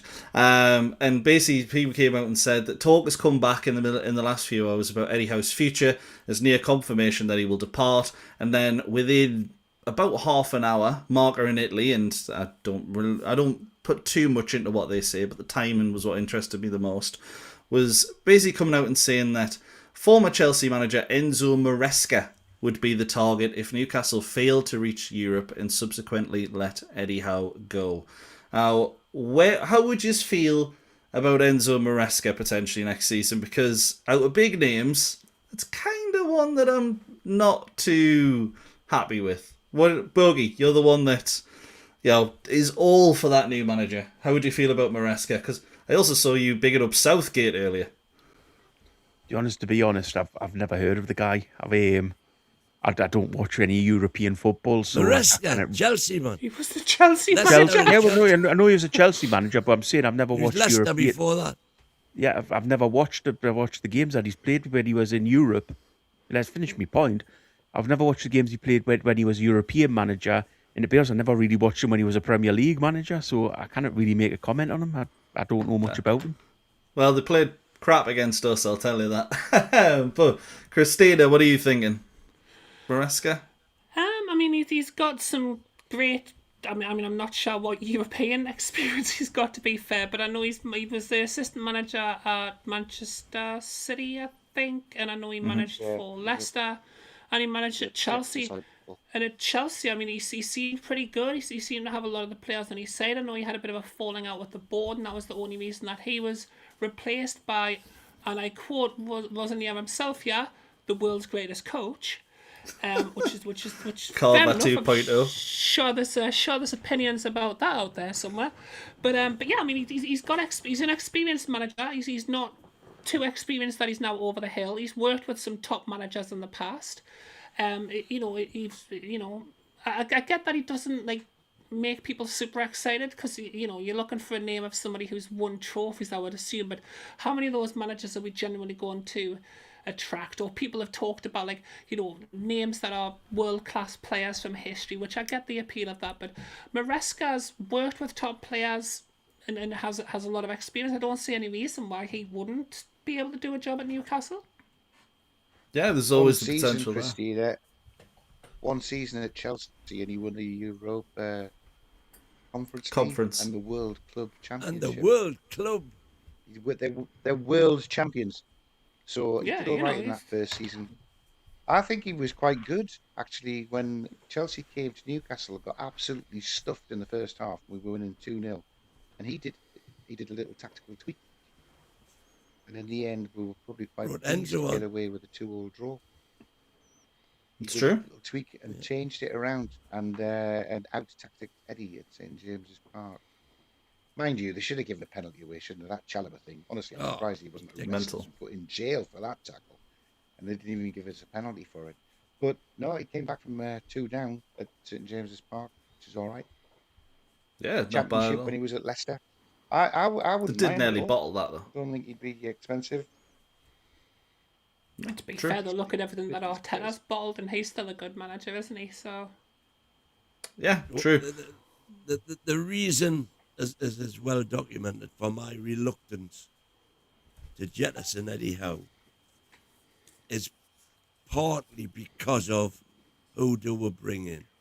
Because in my opinion, the only quote-unquote world-class manager that we could definitely attract would be Jose Mourinho. I've got no doubt at all we could get him if we wanted him. Mm-hmm. Is he past his sell-by date? I don't know. Yes. Well, there you go. So, Can I just make an admission? Can I just make a quick admission here?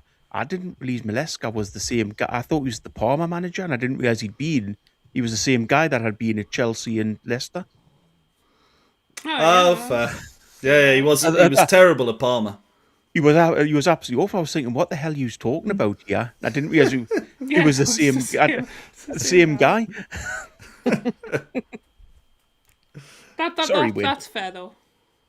Yeah, like I said, out of the worldies, who are going to be the name that will enable us to sign players for less wages than they can get elsewhere. Mourinho for me is probably the only one. I wouldn't be desperate if we got him, to be fair. It wouldn't totally knock the wind out of my sails. If we got Mourinho, do you think the point is, if you're not going to get one of those top draw, elite, player attracting coaches, then who do you get? So you're then looking at the likes of Maresca, Iriola, Glasner, that kind of the under level. What about the Southgate? Well, completely unproven at club level for me. Don't even go there for me. So why not? Has he not proved himself to be an elite manager in England? Well, not for me, he hasn't. He's massively What was underperformed for England. what was his win percentage? I mean, Who his was the last total win manager? percentage in his career is actually worse than Eddie Howe's. Because I checked that when you put But- it but- in the fan But, forum. but no, in England, what was his win percentage? That was like And- 59%. Not as good as it should have been.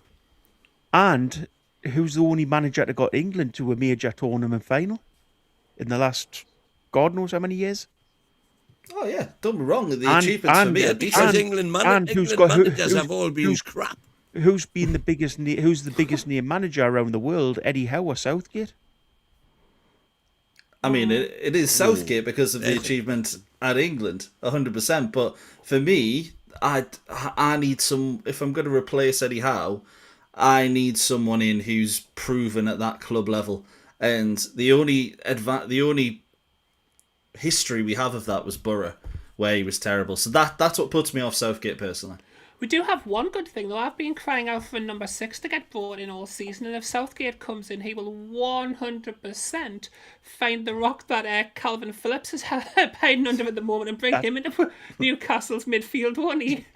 Tina, that's a massive point to raise because he's played at international football as well.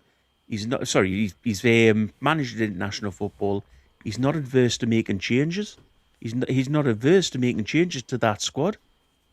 So he'll be a person that'll come in and won't necessarily play the same formation.